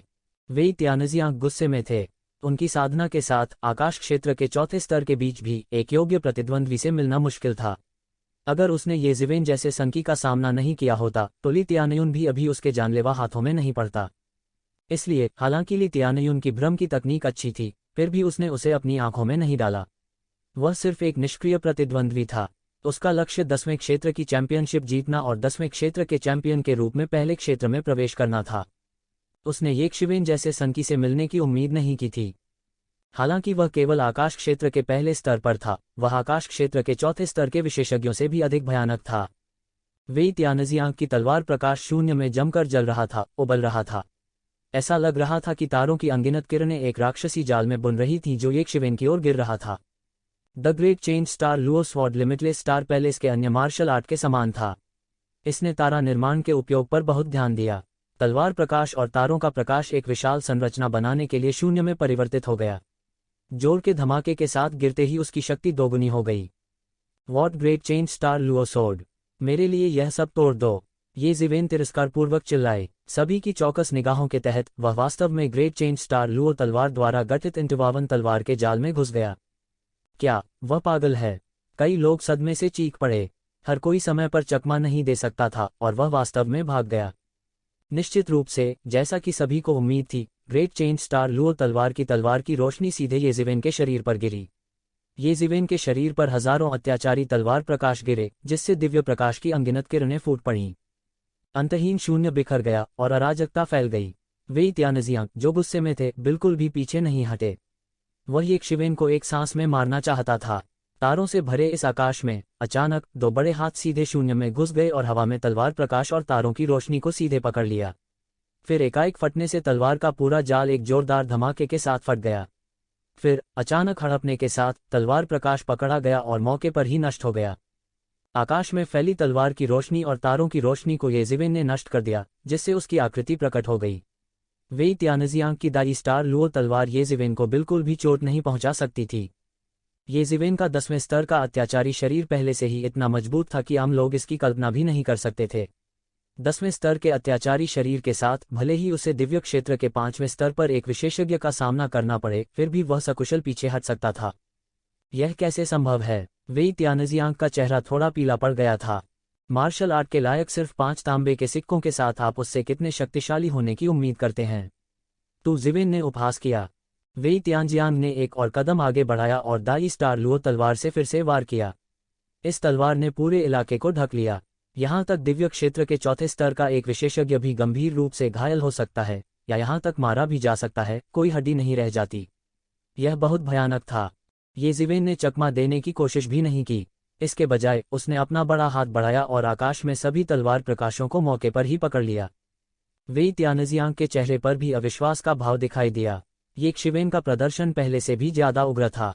हालांकि उनका पीछे हटने का जरा सा भी इरादा नहीं था। उसने अपने हाथ में लंबी तलवार उठाई और हाथ हिलाया। तलवार की रोशनी एक तलवार के अजगर की तरह थी, जो आसमान में उड़ रही थी और नीचे गिर रही थी। एक पल में ये पहले ही येज़िवेन के सामने वार कर चुका था।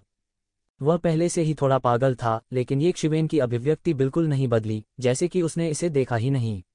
जिस समय तलवार की नोक येज़िवेन के शरीर में चुभने ही वाली थी, येज़िवेन ने इशारा करना जारी रखा। आसमान काटती उंगली, आसमान बंदी फार्म। बूम! तलवार की रोशनी सीधे अलग हो गई। इस समय येज़िवेन ने आखिरकार एक बड़ा कदम आगे बढ़ाया। उसके पैरों के नीचे असीम सुनहरी लहरें दिखाई दी, जैसे कोई सुनहरा देवता। एक कदम के साथ वे वेई त्यानजियांग के सामने आए और तार से प्रहार किया। वह असीम तार बल वेई त्यानजियांग पर गिरा। वेई त्यानजियांग सामने की लाइन पर येज़िवेन का सामना कर रहा था, इसलिए वह येज़िवेन की भयानक शक्ति को महसूस कर सकता था। उसकी आंखों में खौफ का साया कौंध गया। वह सोच भी नहीं सकता था कि येज़िवेन, जो कि दिव्य क्षेत्र के केवल पहले स्तर पर था, वास्तव में इतना मजबूत हो सकता है। अचानक उसकी रक्षा के लिए अनंत तलवार रोशनी बुझ गई।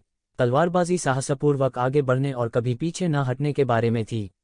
हालांकि वह अब केवल अपनी रक्षा के लिए असहाय रूप से इसका उपयोग कर सकता था। कोई भी कल्पना कर सकता है कि येज़िवेन ने उसे किस हद तक मजबूर किया था। हरे कपड़े वाली महिला ने सिकुड़ी। उसके चेहरे पर तिरस्कार का भाव था। वेई त्यानजियांग को अपनी तलवार कला में इस हद तक सुधार करने के लिए घृणा करने लगी। येज़िवेन ने अपना बड़ा हाथ बढ़ाया और आकाश को भरने वाली तलवार की रोशनी से बनी रोशनी से गुजरे।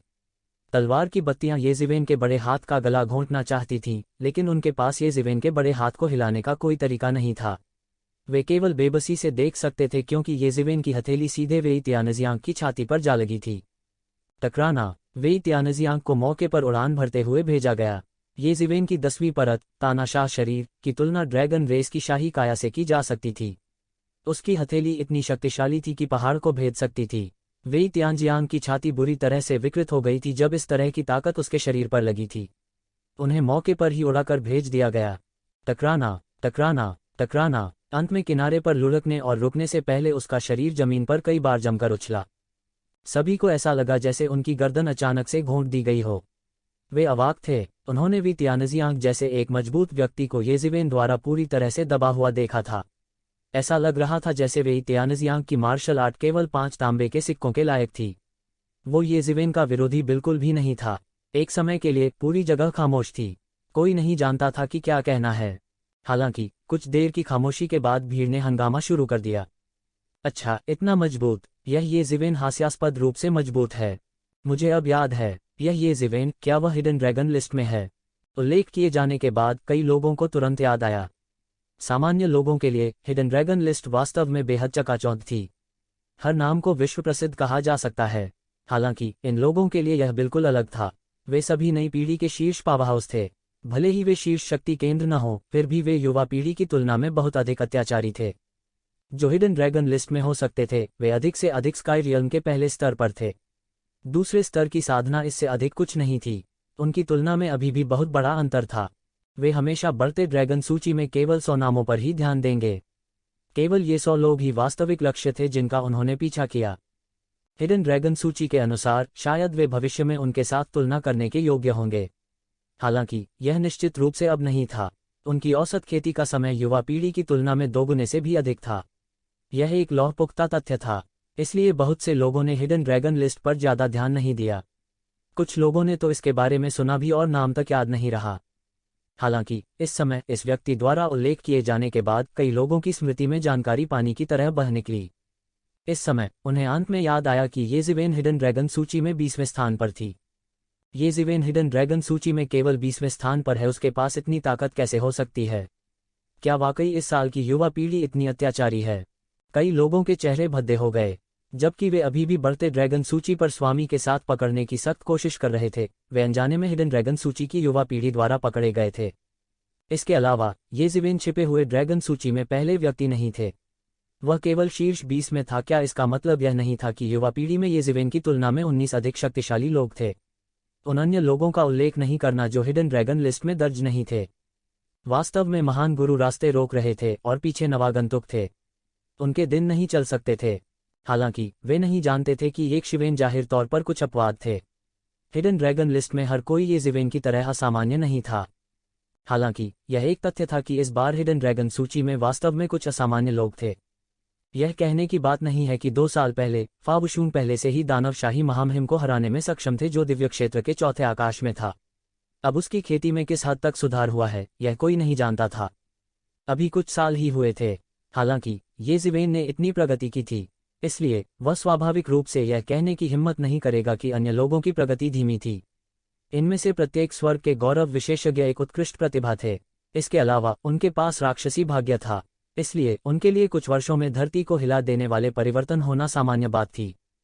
कई लोगों को थोड़ी देर के लिए पता नहीं चला कि क्या कहना है। उन्होंने महसूस किया कि युवा पीढ़ी द्वारा पकड़े जाना एक बड़ी शर्म की बात है। येज़िवेन थोड़ा दिलचस्प, वह युवक जिसकी उम्र 20 वर्ष के आसपास थी, मंद मुस्कुराया। येज़िवेन ने जो शक्तिशाली लड़ाई की ताकत दिखाई थी, उससे वह डरा नहीं था। दूसरी तरफ हरे लबादे में पीठ पर तलवार लिए लड़की बस उदासीनता से देखती रही और एक शब्द भी नहीं बोली। हालांकि भड़कीली ड्रेस में लड़की की आंखें चमक रही थीं। कोई नहीं जानता था कि वह क्या सोच रही थी। येज़िवेन, आपको इसका पछतावा होगा। आपको इस तथ्य का खुलासा नहीं करना चाहिए था कि आप हमारे असीम स्टार पैलेस की मार्शल आर्ट जानते हैं। वेई तियानजियांग के शांत होने के बाद उसने येज़िवेन को घृणा से देखा और कहा, इससे पहले वह इतनी बुरी तरह कभी नहीं हारा था। इसके अलावा वह किसी ऐसे व्यक्ति से हार गया था जिसका दायरा उससे बहुत कम था। भले ही तुम मुझे हरा दो, यह बेकार है। हमारा असीम सितारा महल तुम्हें जाने नहीं देगा। वेई तियानजियांग ने जमकर कहा, तो चलो, मैं मिलकर तुम्हारा ख्याल रखूंगा। बहुत से लोग हैं जो मुझे जाने नहीं देना चाहते हैं। येज़िवेन मुस्कुराए और इसे दिल पर नहीं लिया। हालांकि लिमिटलेस स्टार पैलेस की मार्शल आर्ट सीखना बहुत परेशानी भरा था, येज़िवेन ने परवाह नहीं की। उसके पास ये क्लैन जैसे एक बादशाह का समर्थन भी था। किसी को किसी का डर नहीं था। हे, ये शब्द बहुत दबंग हैं। यह दोस्त, तुम कमाल हो। मैं तुम्हारा प्रशंसक हूँ। जू ये मुस्कुराए। उसने केवल यह महसूस किया कि येज़िवेन का निर्णायक चरित्र उसके स्वभाव के अनुरूप था। जहां तक बातों का सवाल है तो उन्होंने इसके बारे में ज्यादा सोचा भी नहीं। वेई तियानजियांग को हराने के बाद सभी ने कुछ नहीं कहा। हालांकि येज़िवेन को देखने का उनका नजरिया बदल गया था। वे बिल्कुल बदल गए थे। येज़िवेन मूल रूप से जनता के बीच उनमें से एक थी। हालांकि वह अब स्पष्ट रूप से सभी से आगे निकल गया था। जैसे ही हर कोई इस मामले पर चर्चा कर रहा था, अचानक आकाश से हिंसक झटकों की लहर आई और दूर से हिंसक जानवरों की दहाड़ की लहरें आईं। भाड़ में जाओ। पहाड़ की सड़क के नीचे अराजकता थी। नीचे से एक तेज गर्जना आई। सबने सिर घुमाकर देखा। उन्होंने घोड़ों पर सवार शूरवीरों के एक समूह को पहाड़ की सड़क पर सरपट दौड़ते देखा। उनका थोपने का तरीका भयानक था। यह ऐसा था जैसे तट पर एक प्रचंड लहर धड़क रही थी। प्रत्येक नाइट का माउंट एक विशाल ड्रैगन के रक्त रेखा वाला एक ड्रैगन हॉर्स था। हालांकि वे शुद्ध खून वाले ड्रैगन हॉर्स नहीं थे, ड्रैगन की एक उपप्रजाति के रूप में, ये ड्रैगन हॉर्स स्वाभाविक रूप से बहुत कोमल नहीं थे। यहाँ तक कि उनके दांत भी नुकीले थे, साधारण घोड़ों के दांतों के विपरीत। वे तराजू में सघन रूप से ढके हुए थे। उनके शरीर पर अनमोल वैभव प्रवाहित हो गया। वे सर पर दौड़ने वाले विशालकाय अजगर की तरह थे। उन पर एक विशालकाय अजगर का दबाव भी था। वे अत्यंत दिव्य सेना थे। लोगों का यह जत्था जहां कहीं से भी गुजरा, लोगों का एक बड़ा समूह और घोड़े उनके पैरों तले फेंक दिए जाते थे। कई लोग समय रहते चकमा नहीं दे पाए और उन्हें सीधे उड़ते हुए भेज दिया गया। जिन लोगों को उड़कर एक ओर भेजा गया था वे अभी भी ठीक थे, लेकिन जिन्हें उड़कर सामने भेजा गया था उनके पास चकमा देने का समय भी नहीं था और इन घोड़ों के खुरों से उन्हें मांस के पेस्ट में रौंद दिया गया था। वे सभी स्काई ह्यूमन स्टेज के विशेषज्ञ थे। यह कहना अतिशयोक्ति नहीं होगी कि घोड़ों को चलाने के लिए उनकी भुजाओं का प्रयोग किया जा सकता है। स्काई ह्यूमन स्टेज पर उन विशेषज्ञों को पछाड़ना साधारण घोड़ों के लिए असंभव था। वे dragon horse sky human stage पर भी असाधारण याओबीस थे। वे जानलेवा इरादे से भरे हुए थे। एक खुर पर्वत श्रृंखला को जमीन पर रौंद सकता है। केवल इस तरह से वे स्वर्ग क्षेत्र के विशेषज्ञों को प्रतिक्रिया करने से पहले मांस के पेस्ट में रौंद सकते थे। कौन हैं ये लोग? ये इतने घमंडी हैं। रास्ते से हटने के बाद कई लोग गुस्से में बोले बिना नहीं रह सके। हालांकि उन्होंने हमला करने की हिम्मत नहीं की। ये शूरवीर इतने भयंकर थे कि उन्होंने केवल अपनी पीठ के पीछे शाप देने का साहस किया। ये दर्जन भर घुड़सवार पूरे रास्ते सर पर दौड़ते रहे और एक ही पल में वे पहले ही पहाड़ की चोटी पर चौक पर पहुंच चुके थे। केवल एक दर्जन या इतने ही घुड़सवार थे, लेकिन उन्होंने पूरी जगह को दबा दिया। वह भयानक आभा सम्राटों के अवतरण के समान थी। हिस! अचानक ठंडी हवा में सांस लेने की आवाज सुनाई दी। बहुत से लोगों ने पाया कि ये लगभग दर्जन भर घुड़सवार वास्तव में स्वर्ग क्षेत्र के चौथे स्तर पर थे और नेतृत्व करने वाला व्यक्ति स्वर्ग क्षेत्र के 5वें स्तर तक भी पहुंच गया था।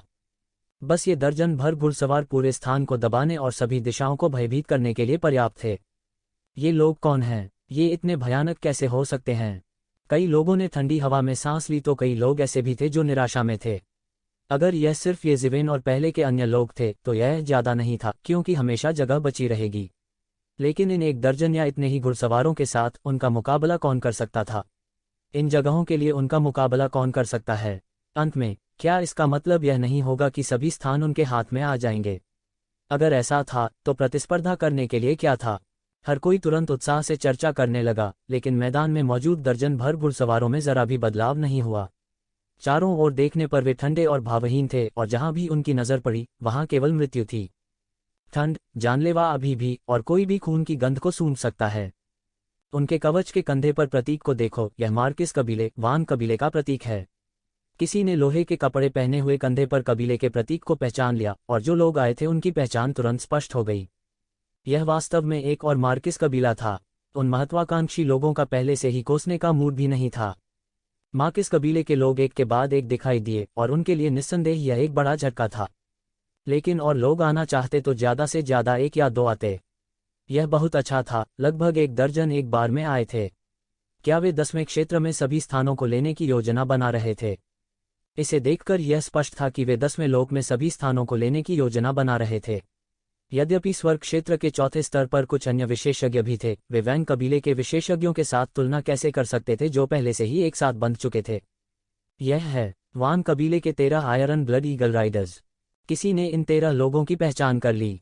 एक बार जब उनका उल्लेख किया गया तो सभी को याद आया कि वान कबीले के 13 आयरन ब्लड ईगल राइडर्स किस तरह के लोग थे, और बहुत से लोग सिवाय कांपने से खुद को रोक नहीं पाए।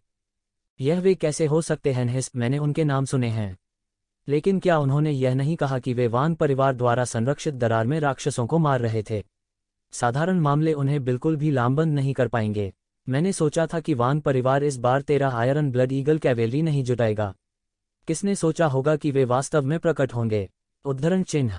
इस तरह का लौह रक्त और कठोर आभा कुछ ऐसा नहीं था जिसे सामान्य वातावरण में विकसित किया जा सके। इसकी खेती केवल लोहे के खून वाले युद्ध के मैदान में की जा सकती थी। मैंने 13 आयरन ब्लड ईगल कैवेलरी के नाम के बारे में सुना है। अफवाह यह है कि वान परिवार ने एक बार 1000 उत्कृष्ट युवा प्रतिभाओं का चयन किया और शूरवीरों का एक समूह बनाया।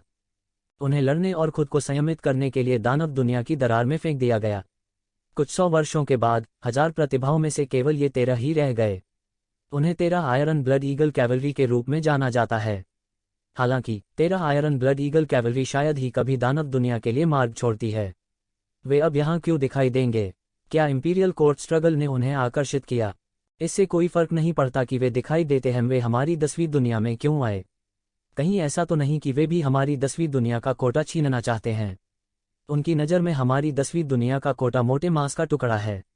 Woozi star palace, illusion moon sect, ये क्लान और वान क्लान सभी दिखाई दिए हैं। सबसे घृणित वान कबीले है। हमारे पास अभी भी इस तरह का रास्ता कैसे हो सकता है? उद्धरण चिन्ह। बहुत से लोग लगातार रोते रहे, लेकिन यह व्यर्थ था। वान कबीले के लोग बिल्कुल भी नहीं हिले। हर कोई वान कबीले के लोगों को निर्दयी निगाहों से देखता था। यह जनता के गुस्से को भड़काने वाला था। अगर उनमें से एक ही आ जाए तो कोई बड़ी बात नहीं होगी। हालांकि इतने विशेषज्ञ आए, क्या वे एक ही बार में 10वीं दुनिया का कोटा हासिल करना चाहते थे? यह सभी की उन्नति के अवसर को काटने के समान था। हर कोई उनसे दुश्मनी किए बिना नहीं रह सकता था।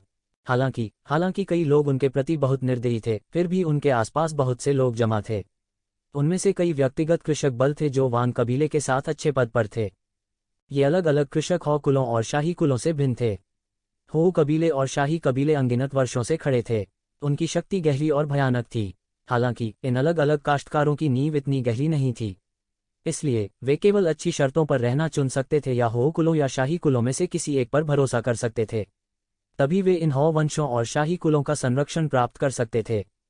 येज़िवेन ने परवाह नहीं की, लेकिन जल्द ही उन्होंने पाया कि कुछ अन्य व्यक्तिगत कल्टीवेटर मास्टर्स के कुछ शब्द कहने के बाद वान कबीले के 13 आयरन ब्लड ईगल राइडर्स ने येज़िवेन की दिशा की ओर देखा। हालांकि उसके आसपास बहुत से लोग थे, येज़िवेन के अंतर्ज्ञान ने उसे बताया कि 13 आयरन ब्लड ईगल राइडर्स उसके लिए आ रहे हैं। निश्चित रूप से 13 आयरन ब्लड ईगल राइडर्स के नेता की ताकतवर जबरदस्ती तुरंत येज़िवेन के शरीर पर गिरने में देर नहीं लगी। इसके तुरंत बाद 12 जबरदस्ती भी येज़िवेन के शरीर पर गिरे। जबरदस्ती ने सीधे तौर पर आसपास के लोगों को झकझोर कर रख दिया। जबरदस्ती सीधे तौर पर हुई थी और येज़िवेन के शरीर पर गिर गई थी। निश्चित रूप से वे मेरे लिए आ रहे हैं। येज़िवेन ने अपनी आंखें सिकोड़ लीं। क्या आप येज़िवेन हैं? एक भनभनाहट की आवाज को एक ध्वनि तीर के आकार में मजबूर किया गया था और उसके चेहरे की ओर निर्देशित किया गया था। टकराना। येज़िवेन ने अपने हाथ फैलाए और सीधे इस ध्वनि तीर को हवा के एक गोले में कुचल दिया। उसका शरीर थोड़ा हिल गया। यह ध्वनि बाण भयानक शक्ति से युक्त था। हा, कितना भाग्यशाली है। मैंने मूल रूप से सोचा था कि अगर आपने आने की हिम्मत की तो मैं आपके शरीर को 1000 टुकड़ों में तोड़ दूंगा। मुझे उम्मीद नहीं थी कि मैं वास्तव में आपसे यहां मिलूंगा। बेहतर होगा कि आप आज्ञाकारी रूप से अपनी मृत्यु को स्वीकार करें। क्या आप जानते हैं कि कितना तुम्हारा सिर लायक है? 13 आयरन ब्लड ईगल राइडर्स में से एक ने एक अजीब हंसी के साथ कहा। क्या इस येज़िवेन की वैन कबीले से कोई दुश्मनी है? बहुत से लोग थोड़े चकित थे। वे नहीं जानते थे कि कैसे येज़िवेन ने वास्तव में एक वांछित आदेश जारी करने के लिए वान कबीले को उकसाया था। उसके साथ बकवास मत करो, जाओ उसे मार डालो। इस समय 13 आयरन ब्लड ईगल राइडर्स के नेता ने कुछ अधीरता से कहा। नेता के शब्द एक शाही फरमान की तरह थे। मौके पर पूरे 13 आयरन ब्लड ईगल राइडर्स गड़गड़ाहट और हिलने लगे। हालांकि उनमें से केवल 13 थे, ऐसा लग रहा था जैसे हजारों घोड़े और सैनिक सरपट दौड़ रहे हों और पूरी पर्वत श्रृंखला जोर से गर्जना कर रही हो। उनके सामने खड़े होने की हिम्मत नहीं कर रहे थे। उनके सामने वाले जल्दबाजी में चकमा दे रहे थे, अन्यथा यह उनके लिए एक मृत अंत हो सकता है। और जब वे अपनी चढ़ाई पूरी कर ही चुके थे कि एक भयानक गड़गड़ाहट के साथ तलवार की भयानक रोशनी आकाश से गिरी। पूरी शून्यता 2 हिस्सों में कट गई और पृथ्वी एक जोर की गड़गड़ाहट के साथ बिखर गई। तलवार की रोशनी सीधे 13 आयरन ब्लड ईगल राइडर्स के सामने गिरी और लगभग सभी को मार डाला। 13 आयरन ब्लड ईगल राइडर्स के चेहरे राख हो गए। वे मौके पर ही लगभग 2 हिस्सों में कट गए। भले ही उनका दिल बड़ा था, लगभग मौके पर ही मारा जाना अभी भी उन्हें डराने के लिए काफी था। अय्या, मुझे क्या करना चाहिए? मुझे लगा कि मैं आप सभी को मार सकता हूं।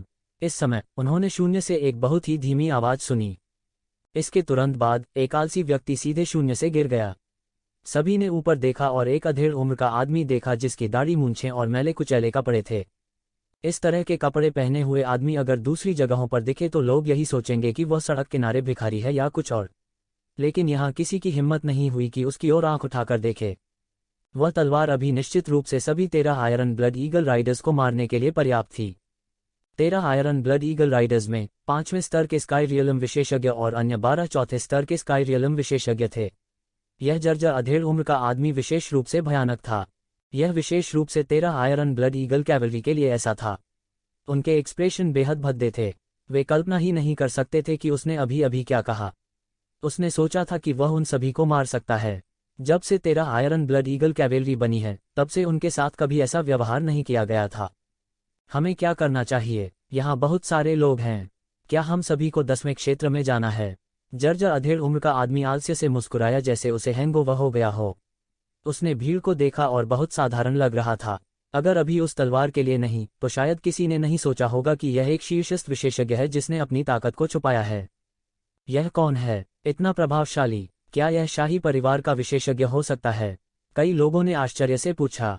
हाल के वर्षों में वान परिवार निश्चित रूप से 28 मार्किस कुलों के बीच एक उत्कृष्ट अस्तित्व था। एक तलवार के साथ ऐसी शक्ति प्राप्त करने में सक्षम होने के लिए भीड़ की आंखों में केवल शाही परिवार से एक भयानक अस्तित्व इन लोगों को मार्किस कुलों से दबा सकता था। आप कौन हैं? 13 आयरन ब्लड ईगल राइडर्स के नेता ने ठंडे भाव से पूछा। मैं कौन हूं? मैं यहाँ 10वें दायरे के संघर्ष में भाग लेने वाले लोगों की संख्या को कम करने के लिए हूं। यह अभी अफसोस की बात है। यदि आप सभी मर गए तो यह बहुत से लोगों को कम कर सकता है। मैं आपको सच बता सकता हूं, 10वें दायरे को इतने लोगों की जरूरत नहीं है, इसलिए मेरा मिशन आपकी संख्या को कम से कम आधा कम करना है। अधेड़ उम्र के आदमी ने मुस्कराते हुए कहा। हालांकि उनके शब्दों के पीछे के अर्थ ने हर किसी को डर से कांपने पर मजबूर कर दिया। आधे प्रतिभागी वास्तव में आधे से कम होने वाले थे। दूसरे शब्दों में कुछ हजार प्रतिभागियों को हटा दिया जाएगा। यहाँ के सभी लोग महत्वाकांक्षी लोग थे जो रॉयल कोर्ट स्ट्रगल में अलग दिखना चाहते थे, पर उनके एक वाक्य के कारण यहाँ के लोगों की संख्या आधी रह गई। यह कुछ दर्जन लोग नहीं थे, यह कुछ 100 नहीं थे, यह कुछ हजार थे। तुम कौन हो? क्या तुम पागल हो? तुम वास्तव में हमें बाहर निकालना चाहते हो? क्या आप जानते हैं कि हम कौन हैं? क्या आपको लगता है कि हम कचरा हैं? 13 आयरन ब्लड ईगल राइडर्स में से एक गुस्से से दहाड़ा। मूर्ख, मैं वह हूं जो यहाँ सब कुछ तय करता है। मैं अकेला हूं जिसे यह तय करने का अधिकार है कि किसे रहने का अधिकार है और किसे फटकारना है। क्या आप समझते हैं? क्या आप चाहते हैं कि मैं आपको फिर से सिखाऊं? मूर्ख, मैं वह हूं जो यहाँ सब कुछ तय करता है।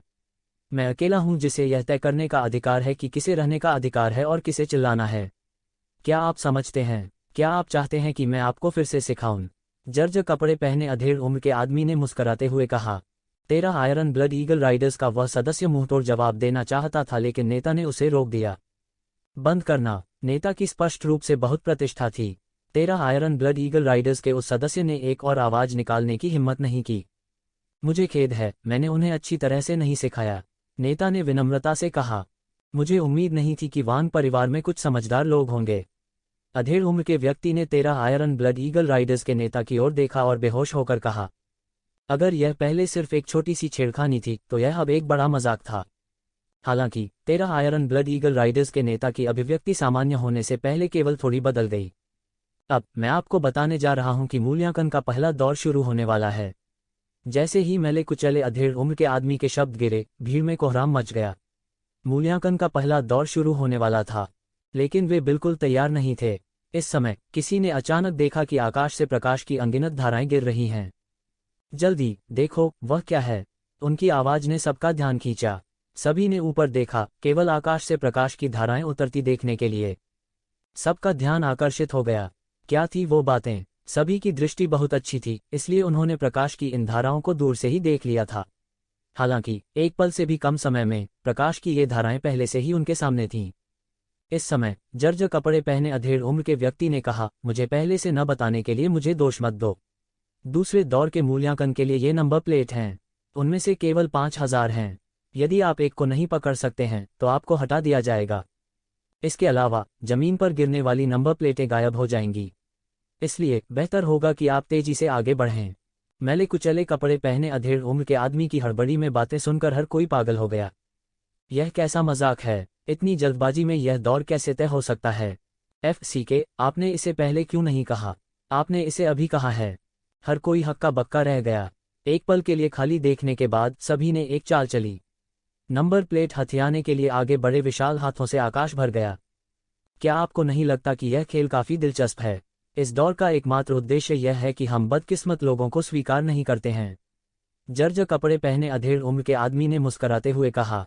यदि उन्हें पहले से सूचित किया जाता तो सभी की ताकत के साथ यह निस्संदेह मजबूत और कमजोर के बीच एक अराजक लड़ाई में विकसित होता।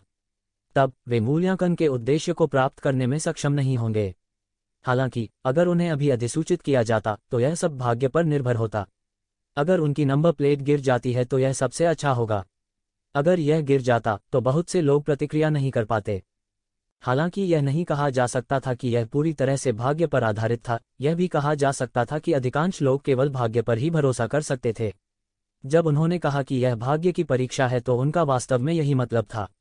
जो लोग बदकिस्मत थे उन्हें उन लोगों के दायरे में शामिल नहीं किया गया जिन्हें वे स्वीकार करना चाहते थे। मैं यह कैसे कह सकता हूँ? शायद आपके बुजुर्गों ने आपको बताया होगा कि एक योद्धा के लिए भाग्य कितना महत्वपूर्ण है। यदि आपके पास भाग्य नहीं है तो एक अद्वितीय प्रतिभा भी हिंसक मौत मर जाएगी। और एकमात्र तरीका अपने भाग्य को बढ़ाने के लिए उन अद्वितीय प्रतिभाओं को लगातार हराना है। उन लोगों को पराजित करें जो आपके समान हैं या आपसे भी अधिक शक्तिशाली हैं और फिर उनके भाग्य को लूट लें। तो ये कहावत आपने जरूर सुनी होगी, जो लोग लगातार जीतते हैं उनका भाग्य लगातार लुढ़कता हुआ स्नोबॉल की तरह ऊपर उठेगा। हालांकि अगर वे असफल हो जाते हैं तो उनकी किस्मत छीन ली जाएगी और लूट ली जाएगी। भविष्य में यह अदृश्य रूप से बहुत अनिश्चितता पैदा करेगा। लेकिन हमें क्या करना चाहिए? हम नहीं देख सकते कि किसकी किस्मत ज्यादा मजबूत है, इसलिए यह सब आपके भाग्य पर निर्भर करता है। फटेहाल अधेड़ आदमी ने मुस्कुराते हुए कहा, और यह आपके लिए दूसरे लोगों की किस्मत लूटने का भी एक अवसर है। वे हारने वाले वैसे भी विफल होने जा रहे हैं, इसलिए उन्हें अपनी कुछ किस्मत साझा करने में कोई आपत्ति नहीं होनी चाहिए। हारने वालों को इतनी किस्मत की जरूरत नहीं है। क्या तुम मुझसे मजाक कर रहे हो? मैं यहाँ से खत्म नहीं होना चाहता। यह किस तरह का भ्रामक परीक्षण है? मेरी किस्मत दूसरों के साथ साझा नहीं की जाएगी।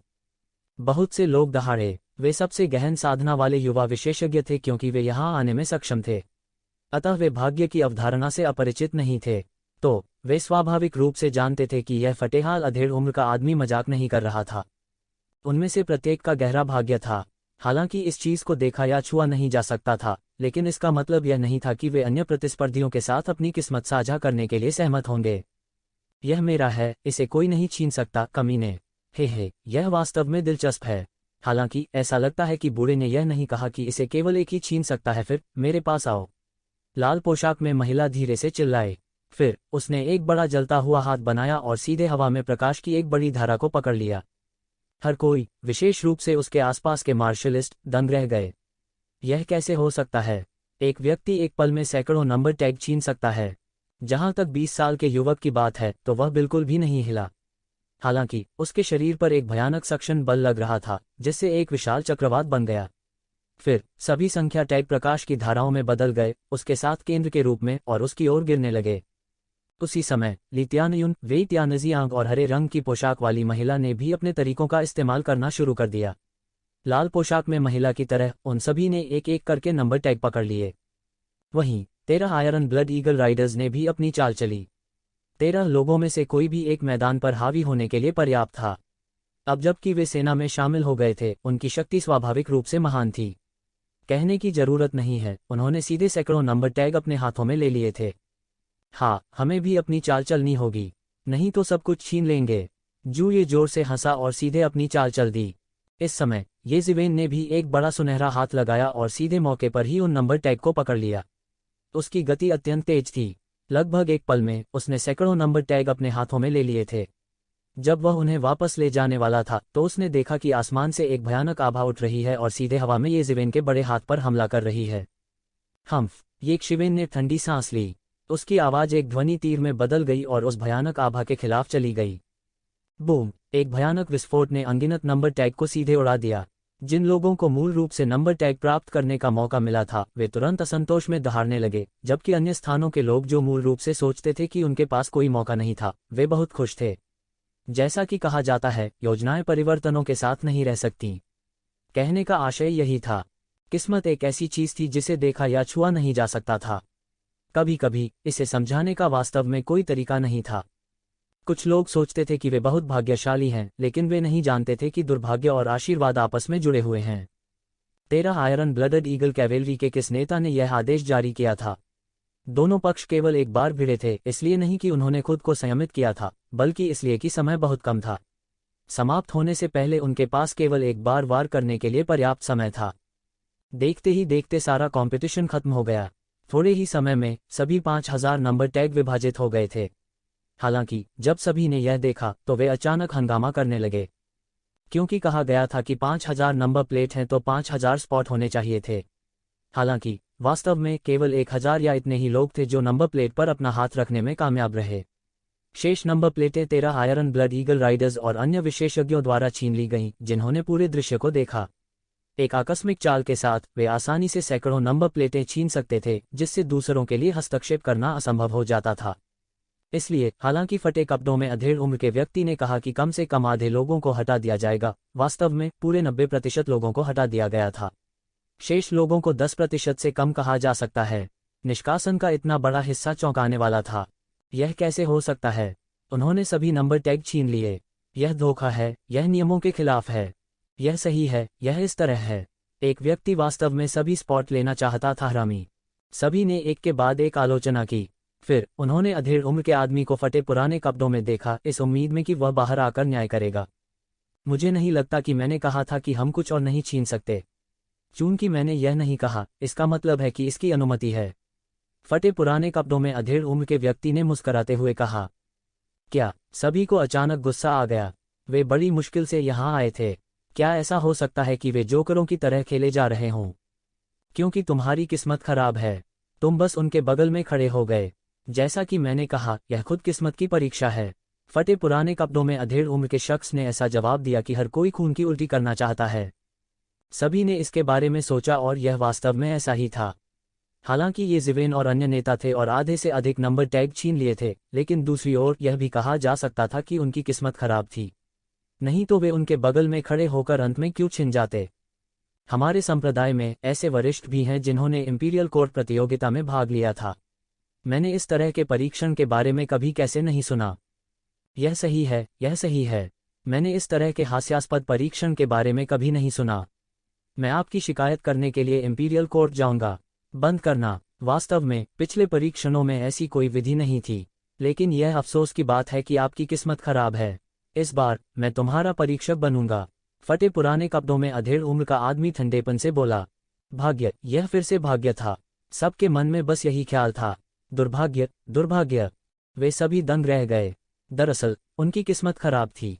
यदि यह उनका दुर्भाग्य नहीं होता तो वे इस इंपीरियल कोर्ट स्ट्रगल में भाग लेने के लिए क्यों चुनते? यदि उनका दुर्भाग्य न होता तो वे ऐसे विचित्र परीक्षक से क्यों मिलते?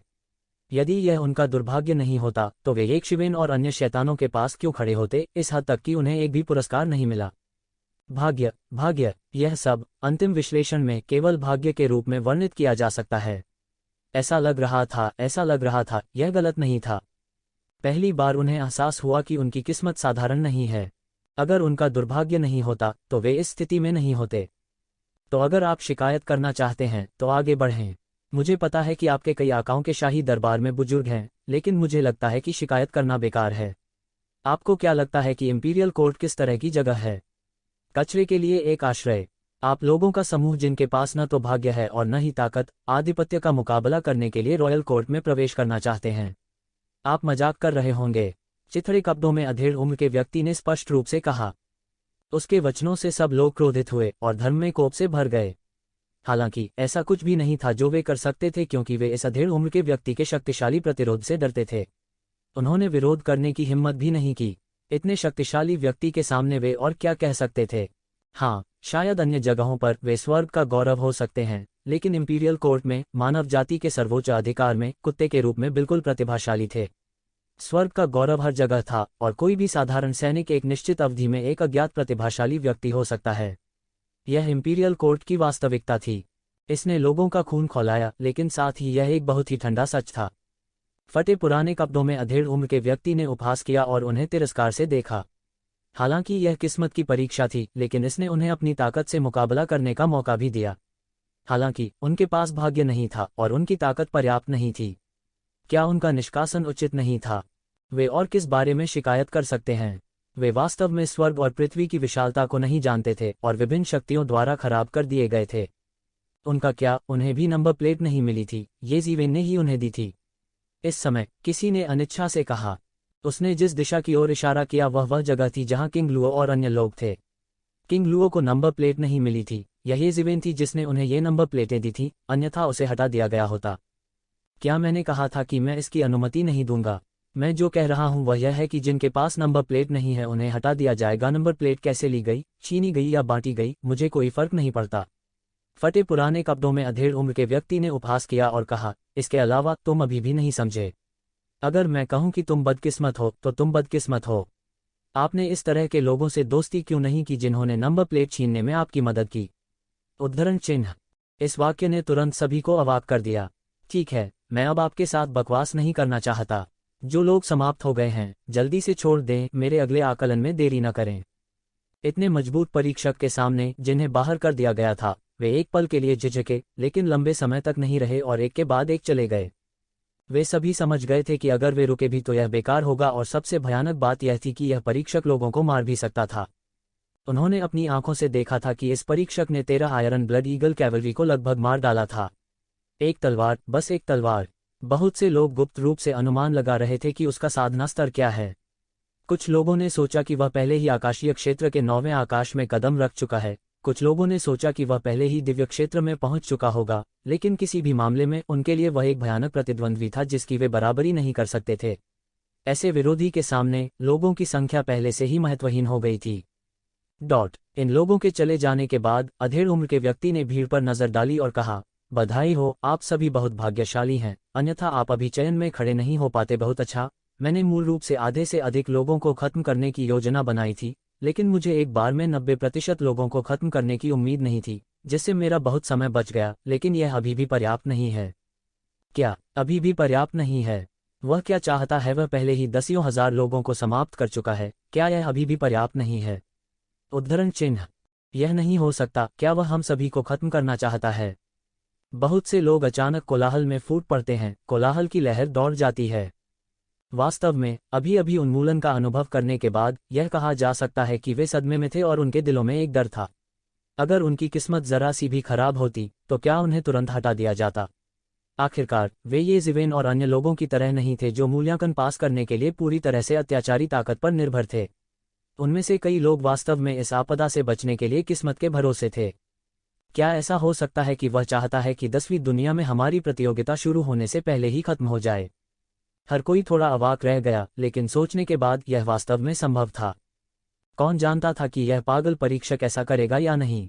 उसने प्रतिभाओं को मारने की हिम्मत भी की। जाहिर है वह इंपीरियल कोर्ट में एक राक्षसी व्यक्ति था, इसलिए कुछ प्रतिभाओं को मारना जो अभी तक बड़े नहीं हुए थे कुछ भी नहीं था।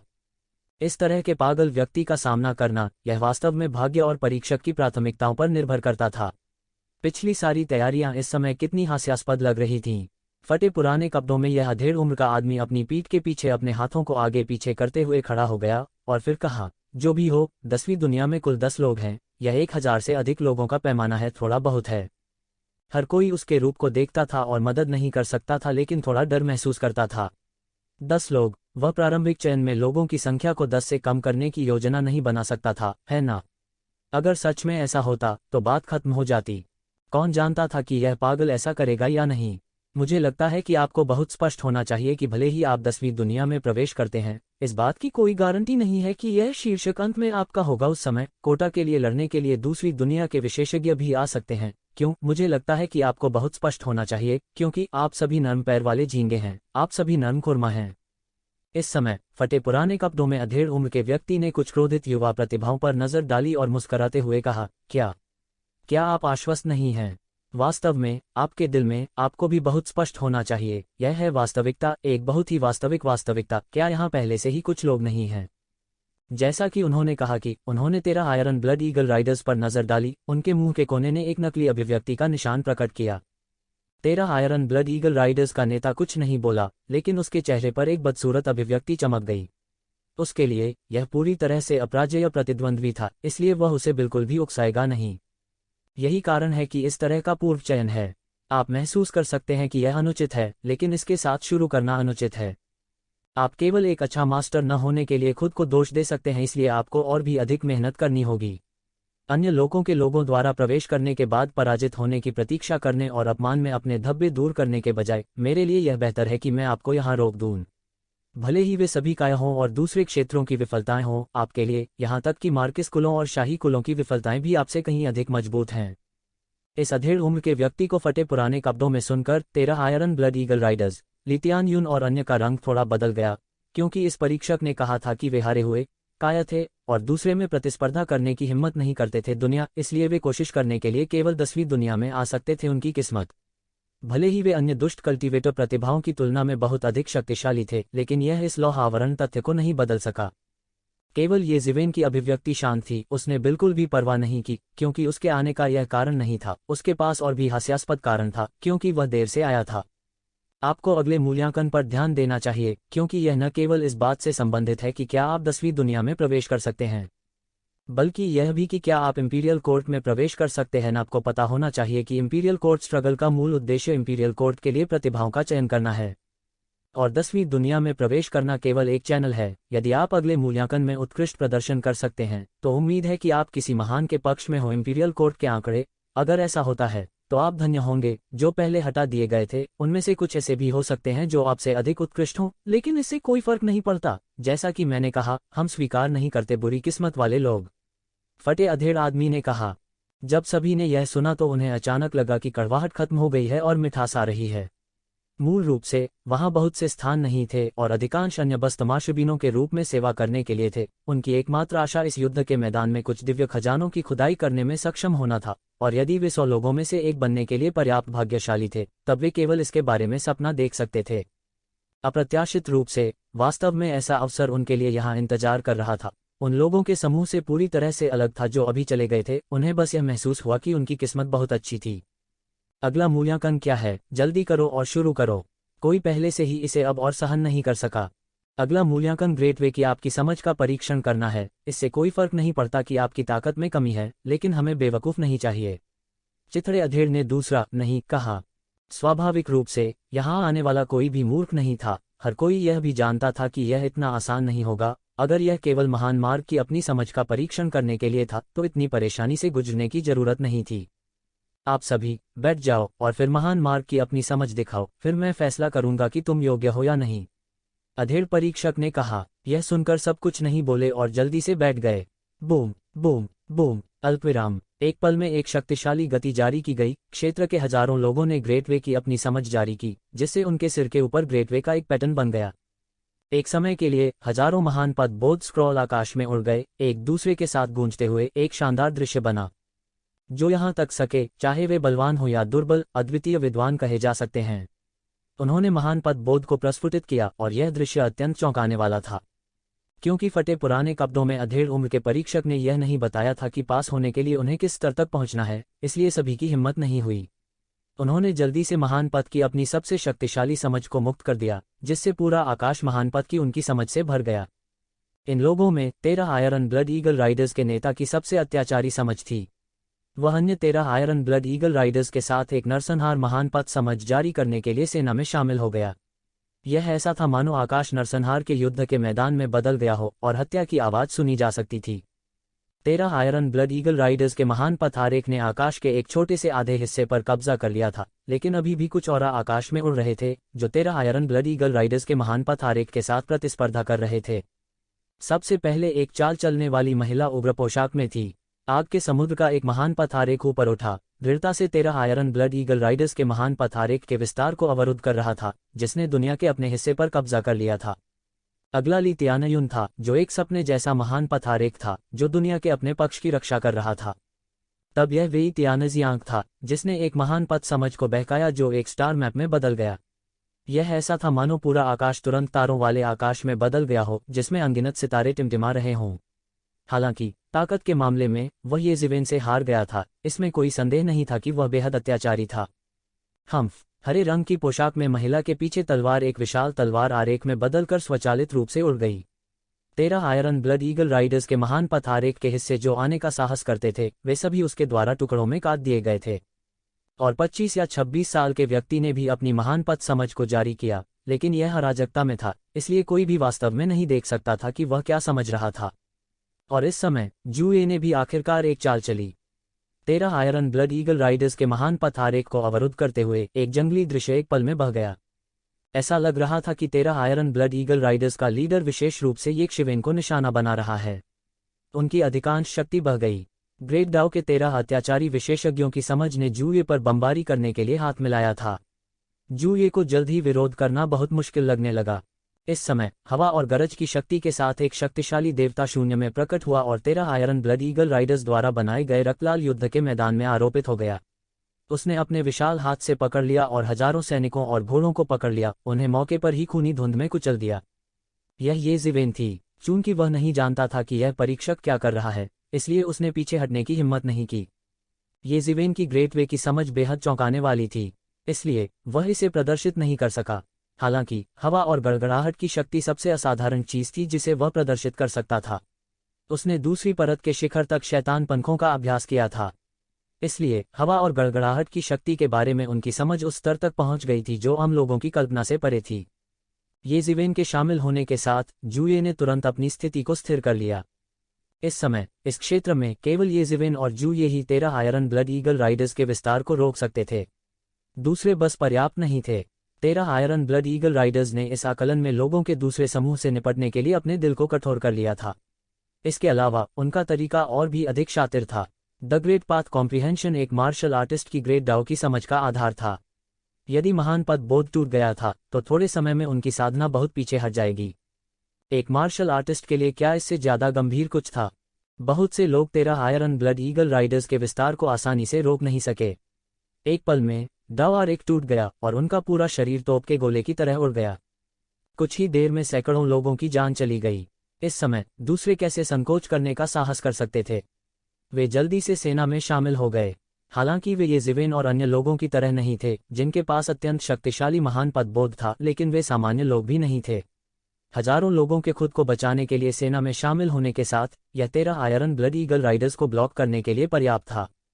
और सबसे महत्वपूर्ण बात, 13 आयरन ब्लड ईगल राइडर्स की अधिकांश शक्ति ये जिवेन को कुचल रही थी। विशेष रूप से 13 आयरन ब्लड ईगल राइडर्स का बॉस वह ये जिवेन को लगातार कुचल रहा था। कई लोगों ने अपनी भौहें उठाईं। अंत में 13 आयरन ब्लड ईगल राइडर्स के लिए ये जिवेन के डाउ आरेख को तोड़ने के लिए कितनी नफरत थी। कुछ लोग ऐसे भी थे जिन्हें खबर पता थी। ऐसा कहा जाता है कि ये जिवेन ने वांग परिवार के कई स्वर्ग के गौरव विशेषज्ञों को मार डाला था, जिससे वांग परिवार नाराज हो गया था। इसलिए वांग परिवार के उच्च अधिकारी ने गुप्त रूप से उसके लिए गिरफ्तारी वारंट जारी किया। जब तक वे उसका सिर प्राप्त कर सकते हैं, वे तुरंत रातों रात अमीर बन सकते हैं। यह रातों रात अमीर बनने जितना आसान नहीं है। जहां तक जानता हूं, ये जिवेन के पास कुछ गुप्त खजाने हैं।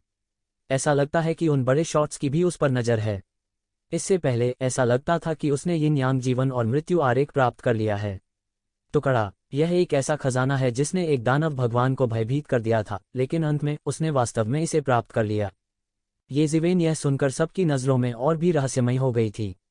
विशेष रूप से कई महत्वाकांक्षी लोग ये जिवेन को अपनी आंखों में असाधारण चमक के साथ देख रहे थे। उनकी आंखों में एक अजीब सी रोशनी झिलमिला रही थी। अचानक ये जिवेन सबका ध्यान आकर्षित कर गई, और इस समय ये शिवेन के पास इस बात की परवाह करने का दिमाग नहीं था कि दूसरे क्या सोच रहे हैं। इसके बजाय वह पूरे दिल से 13 आयरन ब्लड ईगल राइडर्स के डाउ आरेख के विस्तार का विरोध कर रहा था। लौह रक्त अभियान का डाउ आरेख अचानक बह गया। हजारों सैनिक और घोड़े गरजते हुए हवा और गर्जना की उस विशाल शक्ति की ओर दौड़ पड़े जिसे ये जिवेन ने बनाया था। यह ये जिवेन की मार्शल आर्ट समझ का अवतार था। यदि इसे तोड़ा गया तो इसके परिणाम निस्संदेह बहुत गंभीर होंगे। दानव पंख सीधे हवा की दूसरी परत और थंडर पंखों से सीधे दानव पंखों में गिर सकते हैं। इसके अलावा इस तरह की दाव समझ के टूट जाने के बाद इसे फिर से समझना बेहद मुश्किल होगा। इन 13 आयरन ब्लड ईगल राइडर्स के इरादे शातिर कहे जा सकते हैं। ये जिवेन ने थोड़ा उपहास किया और स्पष्ट स्वर में कहा, आप लोगों के पास एक अच्छी योजना है। दुर्भाग्य से अगर यह ताकत की प्रतिस्पर्धा है तो मैं आपका विरोधी नहीं हो सकता। हालांकि अगर यह सिर्फ दाव समझ की प्रतियोगिता है तो कौन किससे डरता है? और इस समय खूनी युद्ध के मैदान में हवा और गड़गड़ाहट की शक्ति का विशाल चला गया। इसने एक मुक्का मारा और हवा और गड़गड़ाहट की अनगिनत शक्ति एक वज्रपात ड्रैगन में बदल गई। विंड ड्रैगन आपस में गुंथा हुआ था और एक लंबे चाबुक की तरह बह गया। वे हजारों सैनिक और घोड़े वायु और वज्रपात की शक्ति के दैत्य के पास भी नहीं पहुंच सके। वे मौके पर खून की धुंध के ढेर में बह गए थे। ये नकली है। यह बहुत ही नकली था, है ना? खूनी युद्ध के मैदान में हवा और गरज की शक्ति के विशाल और शानदार सेना के बीच मध्य हवा में टकराव को देखकर हर कोई थोड़ा अवाक रह गया। तो जिवेन ने वास्तव में खूनी युद्ध क्षेत्र को अवरुद्ध कर दिया था, जिसे संयुक्त रूप से आयरन ब्लड ईगल कैवलरी के 13 ईगल सवारों द्वारा व्यवस्थित किया गया था। यह नकली जैसा था, यह अविश्वसनीय था। बहुत से लोगों को विश्वास ही नहीं हो रहा था कि उनके सामने यह दृश्य वास्तव में वास्तविक था। ये जिवेन चाहे कितना भी मजबूत क्यों न हो, 13 आयरन ब्लड ईगल राइडर्स में से कोई भी उससे कमजोर नहीं होगा। इस बात का जिक्र नहीं है कि 13 आयरन ब्लड ईगल राइडर्स के नेता पहले ही सेलेस्टियल दायरे के 5वें स्तर में प्रवेश कर चुके हैं। उसने सभी को दबा दिया था, लेकिन वो फिर भी ये शिवेन के साथ कुछ नहीं कर सका। हवा और गड़गड़ाहट की शक्ति का दानव जिसे ये जिवेन ने बदल दिया था, वह पूरी तरह से अंदर आ गया था। उसके द्वारा पूरे खूनी युद्ध क्षेत्र को अस्त व्यस्त कर दिया गया था। थंडर ड्रैगन और विंड ड्रैगन ने इस खूनी युद्ध के मैदान को लगातार नष्ट कर दिया। वे निर्दयी थे और जाने देने का उनका इरादा बिल्कुल नहीं था।